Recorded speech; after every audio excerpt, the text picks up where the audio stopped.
పాటు జయప్రకాష్ నారాయణ గారు లోక్సత్తా ఉద్యమ సంస్థ అధినేత ప్రస్తుతం ఉన్నారు. సో ఇప్పుడు భారతదేశం ఏదైతే ఇప్పుడు ప్రధానమంత్రి నరేంద్ర మోడీ ప్రకటించారో దాని మీద డిఫరెంట్ రియాక్షన్స్ వస్తున్నాయి.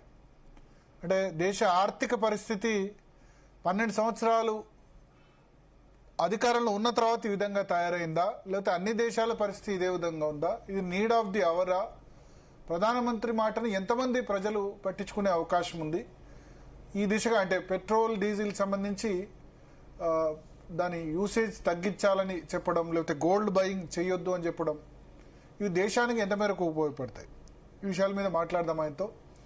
సార్ జయప్రకాష్ నారాయణ గారు, జీ తెలుగు కోసం సమయం కేటాయించినందుకు ధన్యవాదాలు సార్ మీకు. సో మొన్న హైదరాబాద్లోనే ప్రధానమంత్రి అనౌన్స్మెంట్ చేశారు. దీనిలో ఇది నీడ్ ఆఫ్ ది అవరా, ఈ ఒకవేళ ఇటువంటిది ఉంటే ఇది ఫిబ్రవరి 28 ఎందుకు చెప్పలేదు, అంటే ఆ యుద్ధం స్టార్ట్ అయిన 15 రోజులకు నెల రోజులకు ఎందుకు చెప్పలేదు, ఎలక్షన్స్ అయిపోయిన తర్వాత ఎందుకు చెప్తున్నారు, ఎలక్షన్స్ అయిపోయిన తర్వాత పెట్రోల్ డీజిల్ ధరలు ఎందుకు పెంచుతున్నారు, ఇది ప్రధానంగా ప్రతిపక్షాల నుంచి వస్తున్న ప్రశ్న. భారత్ మనం 2 విషయాలు గమనించాలి. ఫిబ్రవరి 28 వచ్చినప్పుడు, యుద్ధం ప్రారంభమైనప్పుడు ప్రపంచమంతా ఏమనుకున్నట్టు, నాతో సహా నేను కూడా అది రాశాను, పబ్లిక్ గా చెప్పాను. ప్రపంచ ఆర్థిక వ్యవస్థ కుదేలైపోతున్నప్పుడు, హార్మోజ్ స్ట్రైట్ నుంచి మనకి సప్లై చైన్ పూర్తిగా అంతరాయం ఏర్పడ్డప్పుడు ప్రపంచం దీన్ని భరించలేదు. కాబట్టి 2-3 వారాలు దాటింది నడవడం అందరూ నమ్మారు. ఇప్పుడు ఏమైంది, 10 వారాలు దాటిపోయింది. ఎప్పుడు అంత అవుతుందో చెప్పలేము. ఈవేళ పూర్తిగా యుద్ధం సమాప్తి అయిపోయి హార్మోజ్ స్ట్రైట్ తెరిచినా కూడా, ఈ క్షణం తెరిచినా కూడా కొన్ని నెలల పాటు పడుతుంది మళ్ళీ సరఫరా పునరుద్ధరించడానికి. ఇదేదో ఆటోమేటిక్ గా స్విచ్ ఆన్ చేస్తే మొత్తం ప్రపంచం అంతా వచ్చేది కాదు. ఆనాడు షిప్లో లోడ్ అయినవన్నీ కూడా ఒక 30-40 రోజుల పాటు ప్రపంచానికి సరఫరా అందింది. ఆ తర్వాత లోడింగ్ జరగల ఇప్పటిదాకా. ఇప్పుడు ఒక లోడ్ అవడం ప్రారంభించిన అక్కడి నుంచి రవాణా ప్రారంభించినా కూడా అది మళ్ళీ వచ్చేసరికి 1-2 నెలలు పడుతుంది. అలాగే ఉత్పత్తి చాలా చోట్ల ఆగిపోయింది, ఎందుకంటే స్టోరేజ్ లేకపోయేసరికి ఉత్పత్తి మళ్ళీ ఉత్పత్తిని పునరుద్ధరించాలంటే టైం పడుతుంది. అట్లాగే మీకు రిఫైనింగ్ ప్లాంట్స్ అన్నీ మూతపడ్డాయి సప్లై లేక. మళ్ళీ దాన్ని ప్రారంభించాలంటే ఇది ఒక క్షణం ఆటోమేటిక్ ఆనే చేయగలరు. కాబట్టి సప్లై చైన్ మళ్ళీ పునరుద్ధరించాలంటే చాలా మంది ఆర్థికవేత్తలు చెప్పేది 2027 దాకా పడుతుందని చెప్పారు. కాబట్టి కొన్ని వారాల్లో అనుకున్నది కొన్ని నెలలు, బహుశా దాదాపు ఒక 7-8 నెలలు, సంవత్సరం పాటు దాకా దీని ప్రభావం ఉంటుంది. ఈవేళ యుద్ధం ఆగిపోయినా కూడా ఆ నేపథ్యంలో మనం మాట్లాడుతున్నాం. రెండోది, ఎంతో కొంత రాజకీయ ప్రభావం ఉంటుంది. ఎందుకంటే రాష్ట్రాలు ఎన్నికలు జరుగుతున్నప్పుడు ఇది ప్రపంచం మొత్తాన్ని సంక్షేపం కుదిపేస్తుంది. ఒక్క మీరు 4 దేశాలు మినహాయిస్తే ప్రపంచంలో, అమెరికా, కెనడా, రష్యా, చిన్న దేశం నార్వే, ఈ 4 దేశాలు మినహాయిస్తే ఈ ఆయిల్ ఉత్పత్తి చేసే గల్ఫ్ దేశాలు, ఎక్స్పోర్ట్ చేసే దేశాలు అక్కడ ఎలాగో వాళ్ళ సంక్షోభం వాళ్ళకి వేరే రకంగా ఉంది, అక్కడి నుంచి అమ్ముకోలేక. మినహాయిస్తే ప్రపంచంలో దీనివల్ల ఆర్థిక సంక్షోభానికి, ఇంధనం కొరతకు గురి కానిటువంటి దేశం లేదు. Japan, Germany, China 16 million barrels రోజు దిగుమతి చేసుకుంటుంది, రోజు వినియోగిస్తుంది. దానిలో $12 మిలియన్ బ్యారెల్స్ దిగుమతి చేసుకుంటుంది, 75% $12 మిలియన్. చైనా ఇప్పుడు ఏం చేసింది, హడావిడిగా వాళ్ళకి ల్యాండ్ రూట్ ఉంది కాబట్టి, రైల్వే ద్వారా తీసుకురావచ్చు కాబట్టి, ప్రతి 3 రోజులకి ఒక ఫ్రీ ట్రైన్ ని మరి చాలా దేశాల ద్వారా ఇరాన్ నుంచి చైనా దాకా తీసుకుపోతుంది. ఇప్పుడు మనకు ఆ సౌలభ్యం లేదు, ప్రపంచం ఇతర దేశాలకు ఆ సౌలభ్యం లేదు. కాబట్టి ఇది ప్రపంచం మొత్తానికి ఉన్న సమస్య, భారతదేశం సమస్య మాత్రమే కాదు. ఈ మాత్రం మనం తట్టుకున్నామంటే గత 7-8 ఏళ్లుగా చాలా క్రమశిక్షణ ఆర్థికంగా పాటించాం. కాబట్టి ఉదాహరణకి ఈ సంక్షోభం రాగానే మొట్టమొదటి గవర్నమెంట్ తీసుకున్న నిర్ణయం 45,000 కోట్ల రూపాయలు అదనంగా ఫెర్టిలైజర్ సబ్సిడీ పెంచడం. ఎందుకంటే ఫెర్టిలైజర్ ఉత్పత్తుల ధరలు పెరిగిపోయిన అకస్మాత్తుగా. ఇంతకాలం దాకా ఆపటమే రోజుకు 1000 కోట్ల నష్టం వస్తుంది. గత 4 రోజుల నుంచి భారతదేశంలో ఆయిల్ కంపెనీలకి రోజుకు 1000 కోట్ల రూపాయలు నష్టం వస్తుంది. కాబట్టి ఆయిల్ ధరలు పెంచడం కూడా ఈ $3 చాలు. 16 రూపాయలు, 18 రూపాయల దాకా డీజిల్లో లీటర్కి నష్టం వస్తుంది, 14 రూపాయల దాకా పెట్రోల్లో నష్టం వస్తుంది. మొత్తం కలిపితే దాదాపుగా రోజుకి 1000 కోట్ల రూపాయలు డీజిల్ కానీ పెట్రోల్ 11,000 కోట్ల లీటర్లు డీజిల్ మనం దిగుమతి చేసుకుంటున్నాం సంవత్సరానికి. అక్కడే 2 లక్షల కోట్లు పోతుంది. అట్లాగే మనకి పెట్రోల్ 80,000 కోట్లు పోతుంది, ఇంకొక 70-80 వేల కోట్ల రూపాయలు ఎల్పిజిలో పోతున్నారు. ఈ డబ్బు ఎక్కడి నుంచి రావట్లా? ప్రధానమంత్రి గారి నుంచి రావట్లా, ముఖ్యమంత్రి గారి నుంచి రావట్లా. ఖజానాలో మన పన్నుల డబ్బుల నుంచి వస్తాం. పన్నుల డబ్బు దీనికోసం వెళ్ళిపోయినట్టయితే, మనం ఐస్ క్రీమ్ కొనడం కోసం పెట్రోల్ డీజిల్ ఎక్కువ వినియోగం చేస్తే దాని ఖర్చు కోసం ఖజానా వెళ్ళినట్టయితే, నిజంగా దేశంలో అవసరాలు, అభివృద్ధి అవసరాల కోసం మౌలిక సదుపాయాలు కావచ్చు, పెట్టుబడులు కావచ్చు, దాని డబ్బు కొరబడుతుంది. అంచేత ప్రైస్ పెంచడం అనివార్యం. 3 రూపాయల పెంచడం నా దృష్టిలో చాలా తక్కువ. ఎంత అయితే నష్టపోతుందో అంత పెంచాలి. ప్రైస్ పెంచితే ఏమవుతుంది? కొంచెం పొదుపుతనం పెరుగుతుంది, అనవసరంగా వాడడం దుబారా చేయం. అలాగే పబ్లిక్ ట్రాన్స్పోర్ట్ వాడాలి. అంటే 3 రూపాయలు బదులు ఇప్పుడు యాక్చువల్ గా పెంచాలనుకుంటే మరి దాదాపు 15-20 రూపాయల కంటే ఎక్కువే పెంచాల్సిన సమయం వస్తుంది కదా. 18 రూపాయలు డీజిల్లో, 14 రూపాయలు పెట్రోల్ నష్టం వస్తుందని ప్రకటించారు. ఆ మేరకు పెరగాల్సిందే. ఒక్కసారి పెంచితే కుదరలేకపోతుంది, బహుశా క్రమక్రమంగా పెంచుతారేమో. ఇది యుద్ధం ఆగకపోయినట్టయితే ఈ భారాన్ని వినియోగదారులు భరించాలి. లేకపోతే మీరు వాడే కారుకి, నేను వాడే కారుకి, మీరు వాడే కారుకి, ఆ కారు వాడని వాళ్ళు ఎందుకు భరించాలండి? విమానం లాంటి కారులో మీరు ఐస్ క్రీమ్ కోసం వెళ్తుంటే దాన్ని సామాన్యులు ఎందుకు భరించాలండి? ఓకే. సో అంటే కానీ మరి ప్రభుత్వాల ట్యాక్స్లు కూడా ఉన్నాయి కదా, ఓన్లీ ఇదే కాదు కదా, కేంద్ర రాష్ట్ర ప్రభుత్వాల ట్యాక్స్లు కూడా ఉన్నాయి కదా. ఉంటాయి. ఇప్పుడు ఆ ట్యాక్సులు ఎక్కడికి పోతున్నది? ఆ ట్యాక్సులు వస్తున్నాయి కాబట్టి ప్రభుత్వ ఖజానాలో డబ్బులు ఉన్నాయి. ఈ ట్యాక్సులు ఎవరి జేబుల్లోకి వెళ్ళలా. ఈ ట్యాక్సులు లేవనుకోండి, కొరత ఉంటుంది మార్కెట్లో, బడ్జెట్లో. ఎక్కడ తగ్గిస్తాం? జీతాలు తగ్గిద్దామా? పెన్షన్లు తగ్గిద్దామా? వడ్డీలు తగ్గిద్దామా? సంక్షేమం తగ్గిద్దామా? అభివృద్ధి తగ్గిద్దామా? ఏం తగ్గిద్దాం ఆలోచించండి. పెట్టుబడి తగ్గిద్దామా? అంచేత పన్నుల డబ్బు ప్రభుత్వానికి రాకపోతే మీరు ట్యాక్స్ తగ్గించండి. ఇప్పుడు దాకా అదే చేశారు. ఈ 2 నెలల పాటు రేటు పెంచకుండా ఉన్న కారణం ఏంటి? ప్రభుత్వం ఆయిల్ పూల్ నుంచి డబ్బులు తీసింది, ట్యాక్సుల డబ్బులు తగ్గించింది. తాత్కాలిక సమస్య పోతుందేమో, ప్రస్తుతానికి భరిద్దామని చెప్పని. దీర్ఘకాలం భరించాలంటే దేశం నష్టపోతుంది. మనం మా ఇంటికి వస్తే మాకేం తెస్తాం, మీ ఇంటికి వస్తే మాకేం ఇస్తాం అని చెప్పంటే ఆర్థిక వ్యవస్థ కుప్పకూలిపోతుంది. పేదరికంలో ఉన్న దేశం పెట్టుబడులు పెరగాల, ఉపాధి కల్పన పెరగాలి. అలాగే బంగారం సంగతి ప్రస్తావించారు మీరు. బంగారం గత సంవత్సరం 721 టన్నులు దిగుమతి చేసుకున్నాం. అంతకుముందు సంవత్సరం 757 టన్నులు దిగుమతి చేసుకున్నాం. అంతకుముందు సంవత్సరం 790 టన్నులు. అంటే మన దగ్గర జీరో ప్రొడక్షన్, ఆల్మోస్ట్ అంతే కదా. Zero production. ప్రపంచంలో 25% ఉత్పత్తి అంతా భారతదేశానికి వస్తున్నారు ఈ దిగుమతుల ద్వారా. ప్రపంచం మొత్తంలో అతి ఎక్కువ బంగారం భారతదేశంలో నిల్వ ఉన్నది, 36,000 టన్నులు ఉన్నది. అదనంగా బంగారం ఇవాళ రేటు ప్రకారం గత సంవత్సరం దిగుమతి చేసుకున్న దగ్గర ఈ సంవత్సరం దిగుమతి చేసుకుంటే ఇవాళ రేటు ప్రకారం $110 బిలియన్ అవుతుంది. మనకు ఆయిల్, ఇంధనం తర్వాత అతి పెద్ద దిగుమతి బంగారం. నిజమే, మనకి సాంస్కృతికంగా బంగారం లేకపోతే ఉండలేమన్న సమాజం ఉన్నది. కానీ కాలక్రమేణా దిగుమతి చేసుకుని వస్తే మన దేశంలో మన రైతులకో మన ప్రజలకో పోయింది అనుకోండి, డబ్బు ఎక్కువ తక్కువ మనం చూసుకుంటాం. ఎవరికో మనం డబ్బులు ఇవ్వటం, ఆయిల్ రూపంలో కానీ, ఇంధనం లేకపోతే బంగారం రూపంలో కానీ. కాబట్టి పొదుపరితనము చేయాలి.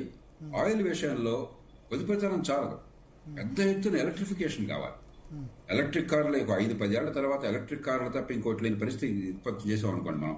అంటే మనకు సోలార్ పవర్ కావాలి, ఛార్జింగ్ సిస్టమ్ కావాలి, ఎలక్ట్రిక్ కార్లు మ్యాండేటరీ చేయాలి. ఇప్పటికే ప్రభుత్వం కొన్ని చర్యలు గత 10 ఏళ్లుగా తీసుకున్నది. ఉదాహరణకి ఇథనాల్ని పెట్రోల్తో పాటు 25% బ్లెండ్ చేస్తున్నారు. ఈ మధ్య డీజిల్ను కూడా బ్లెండ్ చేస్తుంటే మళ్ళీ గగ్గోలు పెట్టారు. మనం ఏ పని చేసినా గగ్గోలు పెట్టి అన్ని ఆపుతుంటే దేశం ఏమవుతుంది? డీజిల్ అక్కడ బ్లెండ్ చేస్తున్నారు. రేపు పొద్దున అసలు ఎలక్ట్రిక్ వెహికల్స్ వస్తే మీకు డీజిల్, పెట్రోల్ అవసరం లేకుండా వాహనాలన్నీ కూడా ఎలక్ట్రిక్ ఛార్జెస్ నడిస్తే దానికి అది ఏర్పాటు చేసినట్టయితే చాలా మేరకు ఈ వినియోగం తగ్గిపోతుంది మన దేశంలో.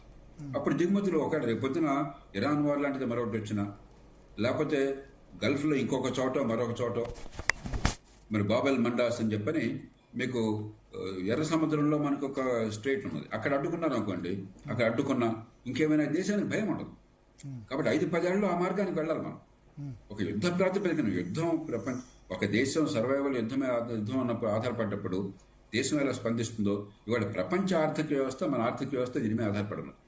2వ ప్రపంచ యుద్ధం తర్వాత ప్రపంచాన్ని ఎంతగా కుదిపేసినటువంటి యుద్ధం ఇంకోట్లేదు. యుద్ధం వల్ల జరిగే జన నష్టము, ఆస్తి నష్టం ఇరాన్లో జరుగుతుంది, పక్కన పెట్టండి. ప్రపంచం మొత్తానికి ఆర్థికంగా ప్రపంచాన్ని కుదేలు చేసింది. ఇది మనంతా కలిసి పూనుకోవాలి. కానీ దీన్ని రాజకీయం చేస్తే ఇది పార్టీల పరం చేస్తే మరి ఒకళ్ళ మీద ఒకళ్ళ కానీ కోపంతో ఇప్పుడు దేశాన్ని ఇది నాశనం ఇప్పుడే చేస్తే ఎందుకు వచ్చింది నేను అడుగుతున్నా. ఇప్పుడు ఇది ఒక 3-4 సంవత్సరాల కింద ఇప్పుడు మీరు చెప్పారు లాస్ట్ ఇయర్ బిఫోర్ ఇయర్ కూడా బంగారం అంత దిగుమతి చేసుకున్నప్పుడు అప్పుడే ఎందుకు చేయలేదు? ఇన్ఫాక్ట్ అప్పుడు ఆ సమయంలో కస్టమ్ సుంకం తగ్గించారు, గోల్డ్ మీద ఎంకరేజ్ చేశారు. ఇప్పుడు మనం సంక్షోభ సమయంలోనే ఇంత గొడవ పెడుతున్నాం కదా నిర్ణయాలు తీసుకుంటే. మామూలు సమయంలో నిర్ణయాలు తీసుకుంటే తిడతారు కదా. మనకి ప్రజాస్వామ్యం అన్నది చాలా ఈ దేశ వ్యవస్థని గందరగోళం చేస్తుంది. అమెరికా కావచ్చు, భారత్ కావచ్చు, మరో దేశం కావచ్చు. దీర్ఘకాలిక ప్రయోజనాలు, స్వల్పకాలికంగా ఓట్లు, ఈ రెండింటికి మధ్య సంఘర్షణ ఎప్పుడు ఉంటుంది. ఆ రెంటిని సమన్వయం చేయాలి. స్వల్పకాలికంగా అసలు ఓట్లు పూర్తిగా పోయి ప్రభుత్వానికి ప్రజలకు ప్రభుత్వం మీద విశ్వాసం పోయింది అనుకోండి, ఆ ప్రభుత్వాలు నిలవు. అలాగే తాత్కాలికంగా ఓట్ల కోసం అన్ని సంక్షేమము తాత్కాలికంగా చేస్తే భవిష్యత్తు నిలవదు. రెండింటికి మధ్య సమన్వయం కావాలి. ఆ ప్రయత్నాన్ని కొన్ని ప్రభుత్వాలు రాష్ట్రాల్లో చేస్తున్నాయి. ఉదాహరణకి కొన్ని రాష్ట్రాలు తీసుకోండి, మీరు ఒరిస్సా తీసుకోండి, గతంలో నవీన్ పట్నాయక్ ఉన్నా, అప్పుడు బీజేపీ ఉన్నా కూడా. గుజరాత్ తీసుకోండి, మహారాష్ట్ర తీసుకోండి, ఉత్తరప్రదేశ్ తీసుకోండి, ఆ బాధ్యతతో ప్రవర్తిస్తున్నాయి. కొన్ని రాష్ట్రాలు రేపనది లేనట్టుగా చేస్తున్నాయి. అలాగే జాతీయ స్థాయిలో ఖచ్చితంగా కోవిడ్ సంక్షోభం ఉన్నా కూడా ఆ నేపథ్యంలో కూడా అటు ప్రజల సంక్షేమం కోసం అవసరమైన జాగ్రత్తలు తీసుకుంటూనే ఆర్థిక సౌష్ఠవం కోసం చాలా పాటుపడ్డారు. కాబట్టి ఇంత సంక్షోభం ఉన్నా కూడా 1,00,000-2,00,000 కోట్లు అదనంగా పెట్టాలని చెప్పంటే పెద్ద ఇబ్బంది లేకుండా పెట్టగలుగుతున్నాం. లేకపోతే మనం గత 7-8 ఏళ్లుగా కనుక ఆర్థికంగా పిచ్చిగా ప్రవర్తించినట్టయితే, ఈ దేశంలో ఆర్థిక సౌష్ఠవం లేకుండా ఉన్నట్టయితే ఈ పార్టీకి భారతదేశం కుదేలైపోయింది. 1991 సంక్షోభం కంటే ఎక్కువ తీవ్రంగా ఉండేది. ఓకే ఓకే సార్, ఒకటి ఇక్కడ ఇప్పుడు బంగారం ఒకటి, పెట్రోల్ డీజిల్ సంబంధించి ఒకటి. పెట్రోల్ డీజిల్ సంబంధించి పూర్తిగా విశ్లేషిద్దాం. పెట్రోల్ డీజిల్ సంబంధించి మీరు ఈవీల వైపు కన్వర్ట్ కావాలంటారు. కానీ రాష్ట్ర కేంద్ర ప్రభుత్వాల ప్రధాన ఆదాయ వనరు పెట్రోల్ డీజిలే. కేంద్ర ప్రభుత్వానికి కానీ రాష్ట్ర ప్రభుత్వాలకు వస్తున్న ప్రధాన ఆదాయ వనరు ఇదే. ఈ కన్జంప్షన్ తగ్గితే మరి రాష్ట్ర కేంద్ర ప్రభుత్వాలకు ఆదాయం ఏది? భారత్ మీకు చాయిస్ లేదు. మార్కెట్లో పెట్రోల్ గానీ, డీజిల్ గానీ, మరో ఇంధనం గానీ జీవనావసరం. రేపు యుద్ధం తగ్గేసి మళ్ళా $80 $70 క్రూడ్ ఆయిల్ వస్తే మళ్ళా ప్రభుత్వాలు అప్పుడు ఎంకరేజ్ చేయవా? ఎందుకంటే వాళ్ళకి రెవెన్యూ డబ్బులు కావాలి కదా. చెప్తాం. ఇప్పుడు మార్కెట్లో టొమాటో ఉందనుకోండి, ₹60 రేటు వస్తే టొమాటో బదులు వంకాయ కొనుక్కుంటాం. దాన్ని ఎలాస్టిక్ డిమాండ్ అంటారు. అంటే ప్రైస్ పెరిగితే, ధర పెరిగితే డిమాండ్ తగ్గుతుంది. పెట్రోల్ డీజిల్ అట్లా కాదు. దానికి ప్రత్యామ్నాయం లేదు. మనం డిమాండ్ తగ్గించడం తప్ప, పొదుపరితనం పాటించడం తప్ప, పబ్లిక్ ట్రాన్స్పోర్ట్ కట్టడం, ఎలక్ట్రిక్ వెహికల్స్ కట్టడం తప్ప ఇంకో మార్గం లేదు. రెండోది, ఈవేళ సంక్షోభం రేపు రాదని గ్యారెంటీ లేదు. మళ్ళీ కేవలం ధర పెరగటము, ఖర్చు పెరగటమే కాదు, అసలు మీకు ఇంధనం లేకపోతే మొత్తం దేశం అంతా స్తంభించిపోతుంది, ప్రపంచం అంతా స్తంభించిపోతుంది. కాబట్టి ఏదో రకంగా పెట్రోల్ నుంచి ఈ కొరతలు తప్పించుకోవటం కోసం అని చెప్పని ఇప్పటికి కూడా గత 20 ఏళ్లలో ప్రపంచము, మన దేశం కూడా చాలా మేరకు పెట్రోల్, డీజిల్ బదులు ప్రత్యామ్నాయాన్ని మనం తయారు చేసుకున్నాం. కాబట్టే ఈ మాత్రం బతకగలుగుతున్నాం. లేకపోతే ఈ 20% పెట్రోల్, డీజిల్ కనుక ప్రపంచంలో కొరత వస్తే ఈ పాటికి ప్రపంచం కొలాప్స్ అయి ఉంటుంది. ఇప్పుడు చాలా ఇబ్బంది వచ్చినా కూడా ఇంకా కొలాప్స్ కాల. వచ్చే 10 ఏళ్లలో కనుక మనం ఈ ఒక 10% మన వినియోగాన్ని తగ్గించాం. ఇప్పటికి రేపు పొద్దున ఇంకో 30% కేంద్ర ప్రభుత్వ ఆదాయానికి పెట్రోలియం ట్యాక్సెస్ 17 నుంచి 18% రెవెన్యూ. కరెక్ట్. ఇదొక 30% తగ్గించామనుకోండి, కేంద్ర ప్రభుత్వ ఆదాయం తగ్గుతుంది. మరి వేరే పన్నులు వేయాలి కేంద్ర ప్రభుత్వం. ఈ లోపల ఏమవుతుంది, విదేశీ మారక ద్రవ్యం పూర్తిగా పోయి దిగాలైపోయి 1991 లాగా బికారులాగా మనం పెంచవెత్తుకోవాల్సి వస్తుంది. ఓకే. దేశ ఆర్థిక వ్యవస్థ ఎన్ఫోర్స్మెంట్ డిపెండ్ అయినప్పుడు 2022-23లో 7.57 లక్షల కోట్లట ఈ డాటా. అంటే ఇప్పుడు ఇంకా పెరుగుంటుంది, ఇంకా చాలా పెరుగు. 10-12 లక్షల కోట్ల వరకు ఉంది. 56 లక్షల కోట్ల బడ్జెట్ అయితే 12 లక్షల కోట్లు ఈ పెట్రోల్ డీజిల్ ద్వారానే కేంద్ర ప్రభుత్వానికి వస్తుంది. ఇక రాష్ట్ర ప్రభుత్వాలు కూడా 20-25% ప్రధాన ఆదాయం అని ఇదే. నిజమే. మీ ఆదాయం దేశాన్ని నాశనం చేసి ఆదాయం సంపాదిస్తారా మీరు? దేశమే దివాలా తీస్తుంటే విదేశీ మార్గం అయిపోతుంది. దీని ప్రత్యామ్నాయంగా ఉదాహరణకి వరి పంట అధికంగా మనం ధాన్యం ఉత్పత్తి చేస్తున్నాం. ₹2 బియ్యం ఇస్తున్నాం. ఆ బియ్యం తీసుకున్న వాళ్ళు ఏం చేస్తున్నారు, ₹8 ₹10 అమ్ముతున్నారు. మీ అందరికీ తెలుసు, ఎన్నోసార్లు టీవీల్లో వచ్చింది. వాళ్ళు ఏం చేస్తున్నారు, మళ్ళీ గవర్నమెంట్కి దాన్ని ₹30 అమ్ముతున్నారు. లేదంటే దాన్ని నూకలని చెప్పనేసి అక్కడి నుంచి ఇథనాల్ తీస్తున్నారు. ఖజానా డబ్బు ఖర్చు అవుతోంది, మనకి తిండి అవసరం లేదు.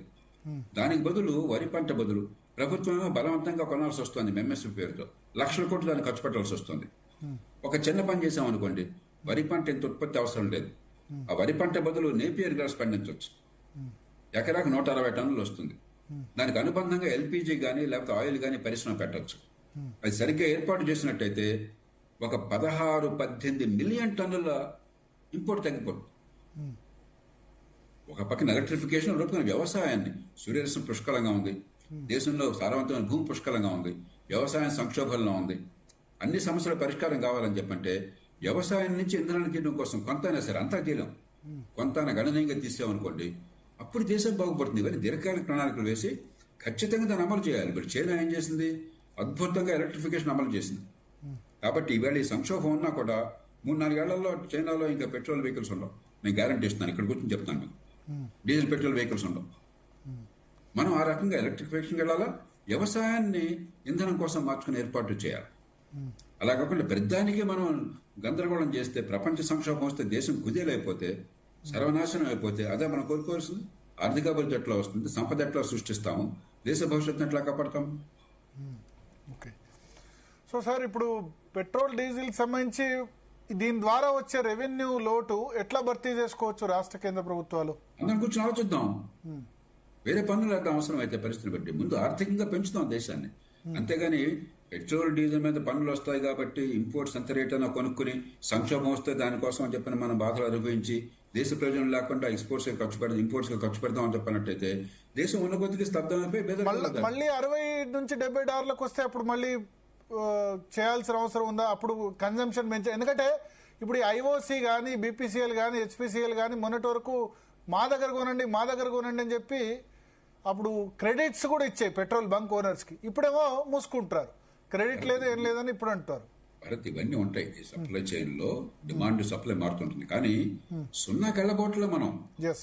ఈవేళ రోజుకి 4.5 మిలియన్ బ్యారల్స్ మనం ముడి సరుకుని దిగుమతి చేసుకుంటున్నాం.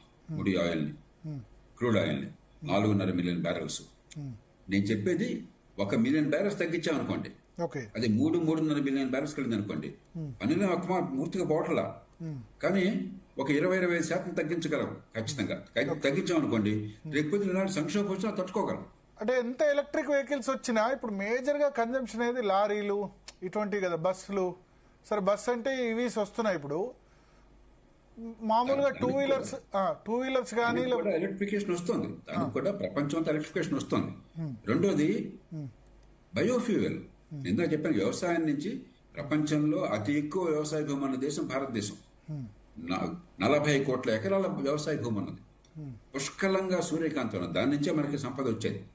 దాన్ని సద్వినియోగం చేస్తుంటే కొత్త టెక్నాలజీతో చాలా భాగం మనం ఇంధనాన్ని కూడా దేశంలో వ్యవసాయం నుంచి ఉత్పత్తి చేయొచ్చు, బయోఫ్యూయల్స్ తీసుకురావచ్చు. ఓకే, బట్ సౌరశక్తి ఆల్రెడీ కొంచెం పెరిగింది కదా. ఇప్పుడు 143 గిగావాట్స్ వచ్చింది. 500 గిగావాట్స్ కోసం ప్రయత్నం చేస్తున్నాం 2030 లోపల. ఖచ్చితంగా మంచి ఫలితాలు సాధించాం. కానీ గుర్తుంచుకోండి, చైనా 3900 గిగావాట్లు చేసింది ఇప్పటికే. మనం కనీసం 3% కూడా లేము మన వాళ్ళు. 3% కాదు, మనం 3000 గిగావాట్లు అయితే 143 గిగావాట్లు అయితే 4-5% ఉన్నాం. కాబట్టి మనం ఖచ్చితంగా చైనా తర్వాత మనం ఉన్నాం. చైనా, అమెరికా మనమే ఉంది, కరెక్టే. కానీ ఇంకా చాలా చేయగలం. చాలా, కనీసం 1000-1500 తీసుకెళ్ళాలి. ఓకే. సో ఇప్పుడు ఈవీ సంబంధించి వెహికల్సే చూద్దాం. ఈవీ కన్జంప్షన్ సంబంధించి ఈవీ వెహికల్స్ అందరు తీసుకుంటారు, కానీ ఛార్జింగ్ స్టేషన్స్ లేవు, ప్రాబ్లం. ప్లస్ లోకల్ సిటీలో తిరగడానికి ఓకే, బట్ వేరే దగ్గరికి వెళ్ళాలంటే ప్రాబ్లం. మీరు చెప్పింది పూర్తిగా వాస్తవం. నేను ఈవీ వాడతాను ఇప్పుడు కూడా. కానీ ఊరు బయటకు వెళ్ళాలంటే, దూర ప్రయాణం అంటే ఈజీగా ఇష్టం లేకున్నా కూడా డీజిల్ వెహికల్ వాడాల్సి వస్తుంది. కాబట్టి ఛార్జింగ్ ఇన్ఫ్రాస్ట్రక్చర్ అవసరం. ఈ మధ్యన మీరు గమనించుంటారు, యూపీఐకి ఎట్లాగైతే ఇంటర్ఫేసు అడాప్టబిలిటీ ఉండేట్టుగా, కంపాటబిలిటీ ఉండేట్టుగా ఏర్పాట్లు చేశారో, ఛార్జింగ్ కూడా దేశమంతా ఏర్పాటు చేయడం కోసం చాలా నిధులు కేటాయించి విధానాన్ని ప్రకటించారు. దాన్ని యుద్ధ ప్రాతిపదికన అమలు చేయాలి. ఒకరోజు జరగదు, 1-2 ఏళ్ళు పడుతుంది. ఈ 2-3 ఏళ్లలో అది చేసి కాలక్రమేణా కొత్తగా డీజిల్, పెట్రోల్ వెహికల్ ఉత్పత్తిని బ్యాన్ చేసి దాని బదులు ఎలక్ట్రిక్ వెహికల్స్ ఉత్పత్తి చేసి ఏర్పాటు చేస్తే ఒక 5 ఏళ్లకి చాలా మేరకు ఇంధనం వినియోగం తగ్గుతుంది. ఢిల్లీలో చేసినట్టున్నారు కదా, ఢిల్లీలో 2028 నుంచో ఇప్పుడు రిజిస్ట్రేషన్స్ బంద్ అని చెప్పినట్టున్నారు ఢిల్లీలో. ఒక సిటీలో బంద్ చేశారు సుప్రీంకోర్టు పొల్యూషన్ కారణంగా, ఎనర్జీ కారణంగా కాదు. దేశం అంతా బంద్ చేయాలని చెప్పంటే ఈ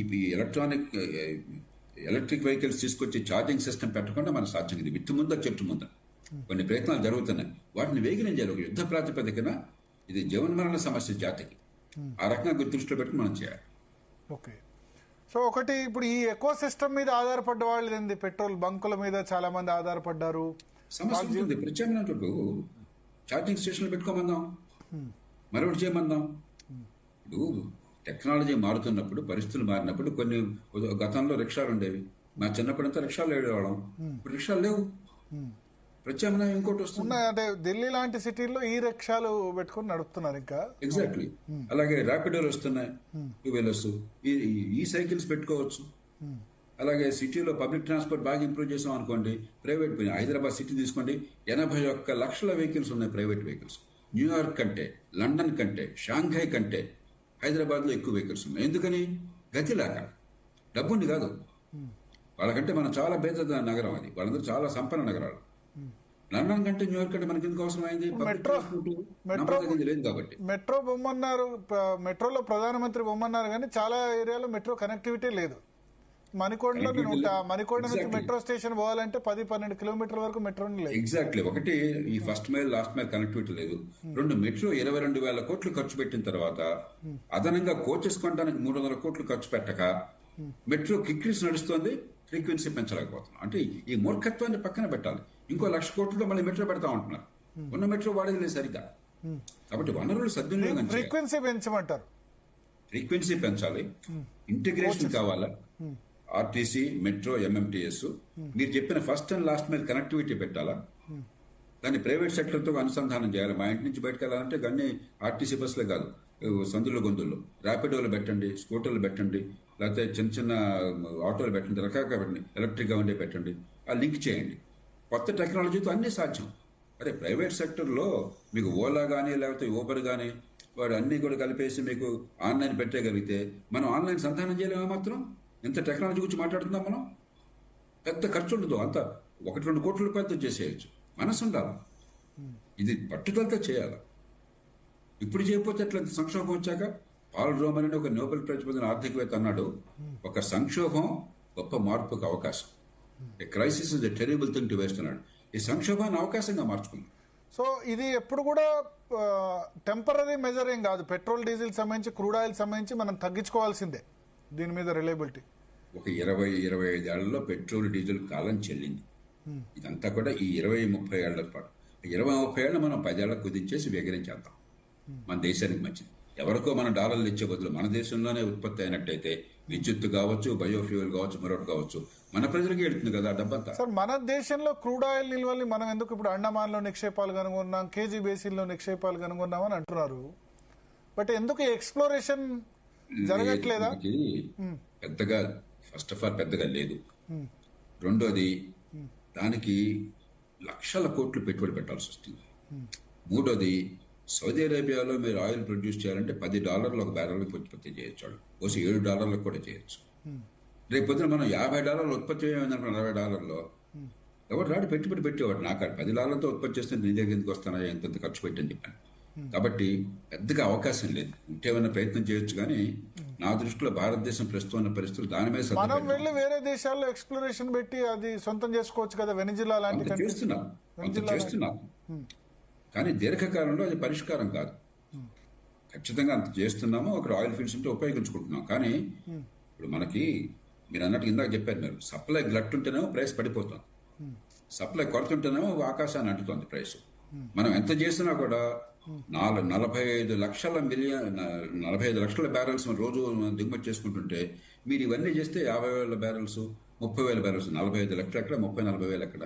వెనిజులాలో చాలా పెద్ద నిక్షేపాలు ఉన్నాయి కదా, ఇప్పుడు ఒక ఆపర్చునిటీ ఉంది కదా మనకు. అందుకని ఇప్పుడు అది కొంత వస్తుంది. వెనిజులా సమస్య ఏంటంటే, ఒకటి వాళ్ళ ఉత్పత్తిని పెంచడం కొంచెం టైం పడుతుంది. రెండోది, అది చాలా హెవీ ఆయిల్. కొద్ది దేశాలు మాత్రం ఉపయోగించగలం. మన దేశం అదృష్టం కొద్దీ రిలయన్స్ వాళ్ళ రిఫైనరీస్ ఉండటం చేత మనం దిగుమతి చేసుకుని దాన్ని ఆయిల్ ఉపయోగించగలం, రిఫైన్ చేయగలం. లైట్ ఆయిల్ కొనడానికి ఏర్పాట్లు జరుగుతున్నాయి ప్రస్తుతం. లైట్ ఆయిల్ కాదు. లైట్ ఆయిల్ కదా, బట్ అమెరికా కూడా ఈ క్రైసిస్ ఎదుర్కొని, క్రూడ్ ఆయిల్ క్రైసిస్ ఎదుర్కొని వాళ్ళు కూడా షెల్ ఆయిల్ ఇటువంటి ప్రత్యామ్నాయాలు చేసుకొని వాళ్ళు ఇప్పుడు సెల్ఫ్ సస్టైన్ కాగలిగారు కదా. భరత్, చాలా మందికి అర్థం కాని విషయం ఏంటంటే ఈ సంక్షోభం వల్ల ఏ రకంగా నష్టం లేని దేశం అమెరికా. అమెరికా ఆయిల్ కానీ గ్యాస్ కానీ వాళ్ళ అవసరాల నుంచి ఉత్పత్తి అవుతోంది. వాళ్ళకి ధరలు ఎందుకు పెరిగినాయి అంటే మన దేశం లాంటి దేశాలలాగా ధరలు నియంత్రించారు అక్కడ. మన దేశంలో ఏం చేస్తాం, ఇప్పుడు ఇలా పేపర్లో కూడా చూశారు మీరు, షుగర్ ప్రైస్ పెరుగుతున్నారు కానీ షుగర్ ఎక్స్పోర్ట్ బ్యాన్ చేసేసాం. ఇంకోటి పెరుగుతుందంటే ప్రైస్ కంట్రోల్ పెట్టేసి ఎసెన్షియల్ కమోడిటీస్ యాక్ట్ డిక్లేర్ చేస్తాం. అమెరికాలో చచ్చినట్ట చేయరు. కాబట్టి వాళ్ళకి ఆయిల్ రేట్లు పెరుగుతున్నాయి కానీ గ్యాస్ రేట్స్ అంటాం, గ్యాసోలిన్ రేట్స్ పెరుగుతున్నాయి కానీ అమెరికాలో కనుక ఉన్న ఉత్పత్తి అమెరికాలో వాడడానికి ఏర్పాట్లు చేసి ధరల నియంత్రణ పెడితే వాళ్ళకి ఒక్క సెంటు కూడా పెరగదు ప్రైస్. కాబట్టి అమెరికాకి రాజకీయంగా కొంచెం ఇబ్బంది ఉన్నది, ప్రైస్ పెరుగుతుందని గొడవ పెడతారు తప్పితే అమెరికా ఆర్థిక వ్యవస్థ చాలా శుభ్రంగా నిక్షేపంలా ఉంది. అంటే ప్రజలు కూడా చాలా ఇబ్బందిగా ఉంది. ప్రజలు కూడా ప్రైస్ కంట్రోల్ ఉండదు, ప్రజలకు సబ్సిడీలు అటువంటివి మరి పెట్రోల్ డీజిల్ విషయంలో మార్కెట్ రేట్ ప్రకారం ఉండవు అక్కడ. అందుకని మార్కెట్ రేట్ ఎట్లా వస్తుంది, అమెరికాలో ఉన్న డిమాండ్ సప్లైని బట్టి కాదు. ఇవన్నీ కూడా వీటి రవాణా చేయగలము, కుళ్ళిపోయేటువంటి వస్తువు కాదు, మనం అమ్ముకునే వస్తువు. కాబట్టి ప్రపంచం ధరలన్నీ సమానం అవుతాయి. అందుకని అమెరికా ధరలు పెరిగిన అమెరికాలో అవసరాల వల్ల కాదు. కాబట్టి వాళ్ళకి అసలు ఏ రకంగా ఇబ్బంది లేదు. అమెరికా ఆర్థిక వ్యవస్థ ఇవాళ సంపన్న దేశాల్లో నిక్షేపంలో ఉన్న ఆర్థిక వ్యవస్థ అమెరికా ఆర్థిక వ్యవస్థ. మనం కూడా అట్లా ఫ్రీగా వదిలేయాలా పెట్రోల్ డీజిల్ ప్రైజుల్ని, మార్కెట్కు వదిలేసేయాలా? వదిలేశారు, అప్పట్లో ప్రతిరోజు చేంజ్ చేశారు కానీ మళ్ళీ ఇప్పుడు మార్చారు. ఇప్పటిదాకా వదిలేసాం. ఇప్పుడు ఇది ఒకసారి పెరిగితే గందరగోళం అవుతుంది, చూద్దాం అని చెప్పని ప్రభుత్వం మళ్ళీ ప్రైస్ కంట్రోల్ తెచ్చుకొచ్చింది. కొంచెం ఈ 2 నెలల పాటు పెరగకుండా ఆపింది. ప్రభుత్వం వదిలేస్తే ఈ పాటికి పెరిగి ఉండేది ఇబ్బంది లేకుండా. కానీ మనం చూడాలి కదా, రాజకీయము, ప్రజలకు అక్కట్లు. కానీ ప్రజలు ఓట్లేరు కదా. ఇప్పుడు రేటు 120-130 రూపాయలు పెట్రోల్ డీజిల్ చేస్తే ఓట్లేస్తారా? గ్యాస్ పెంచినా, పెట్రోల్ డీజిల్ పెంచినా మళ్ళా ప్రభుత్వం చెప్పింది వాస్తవం.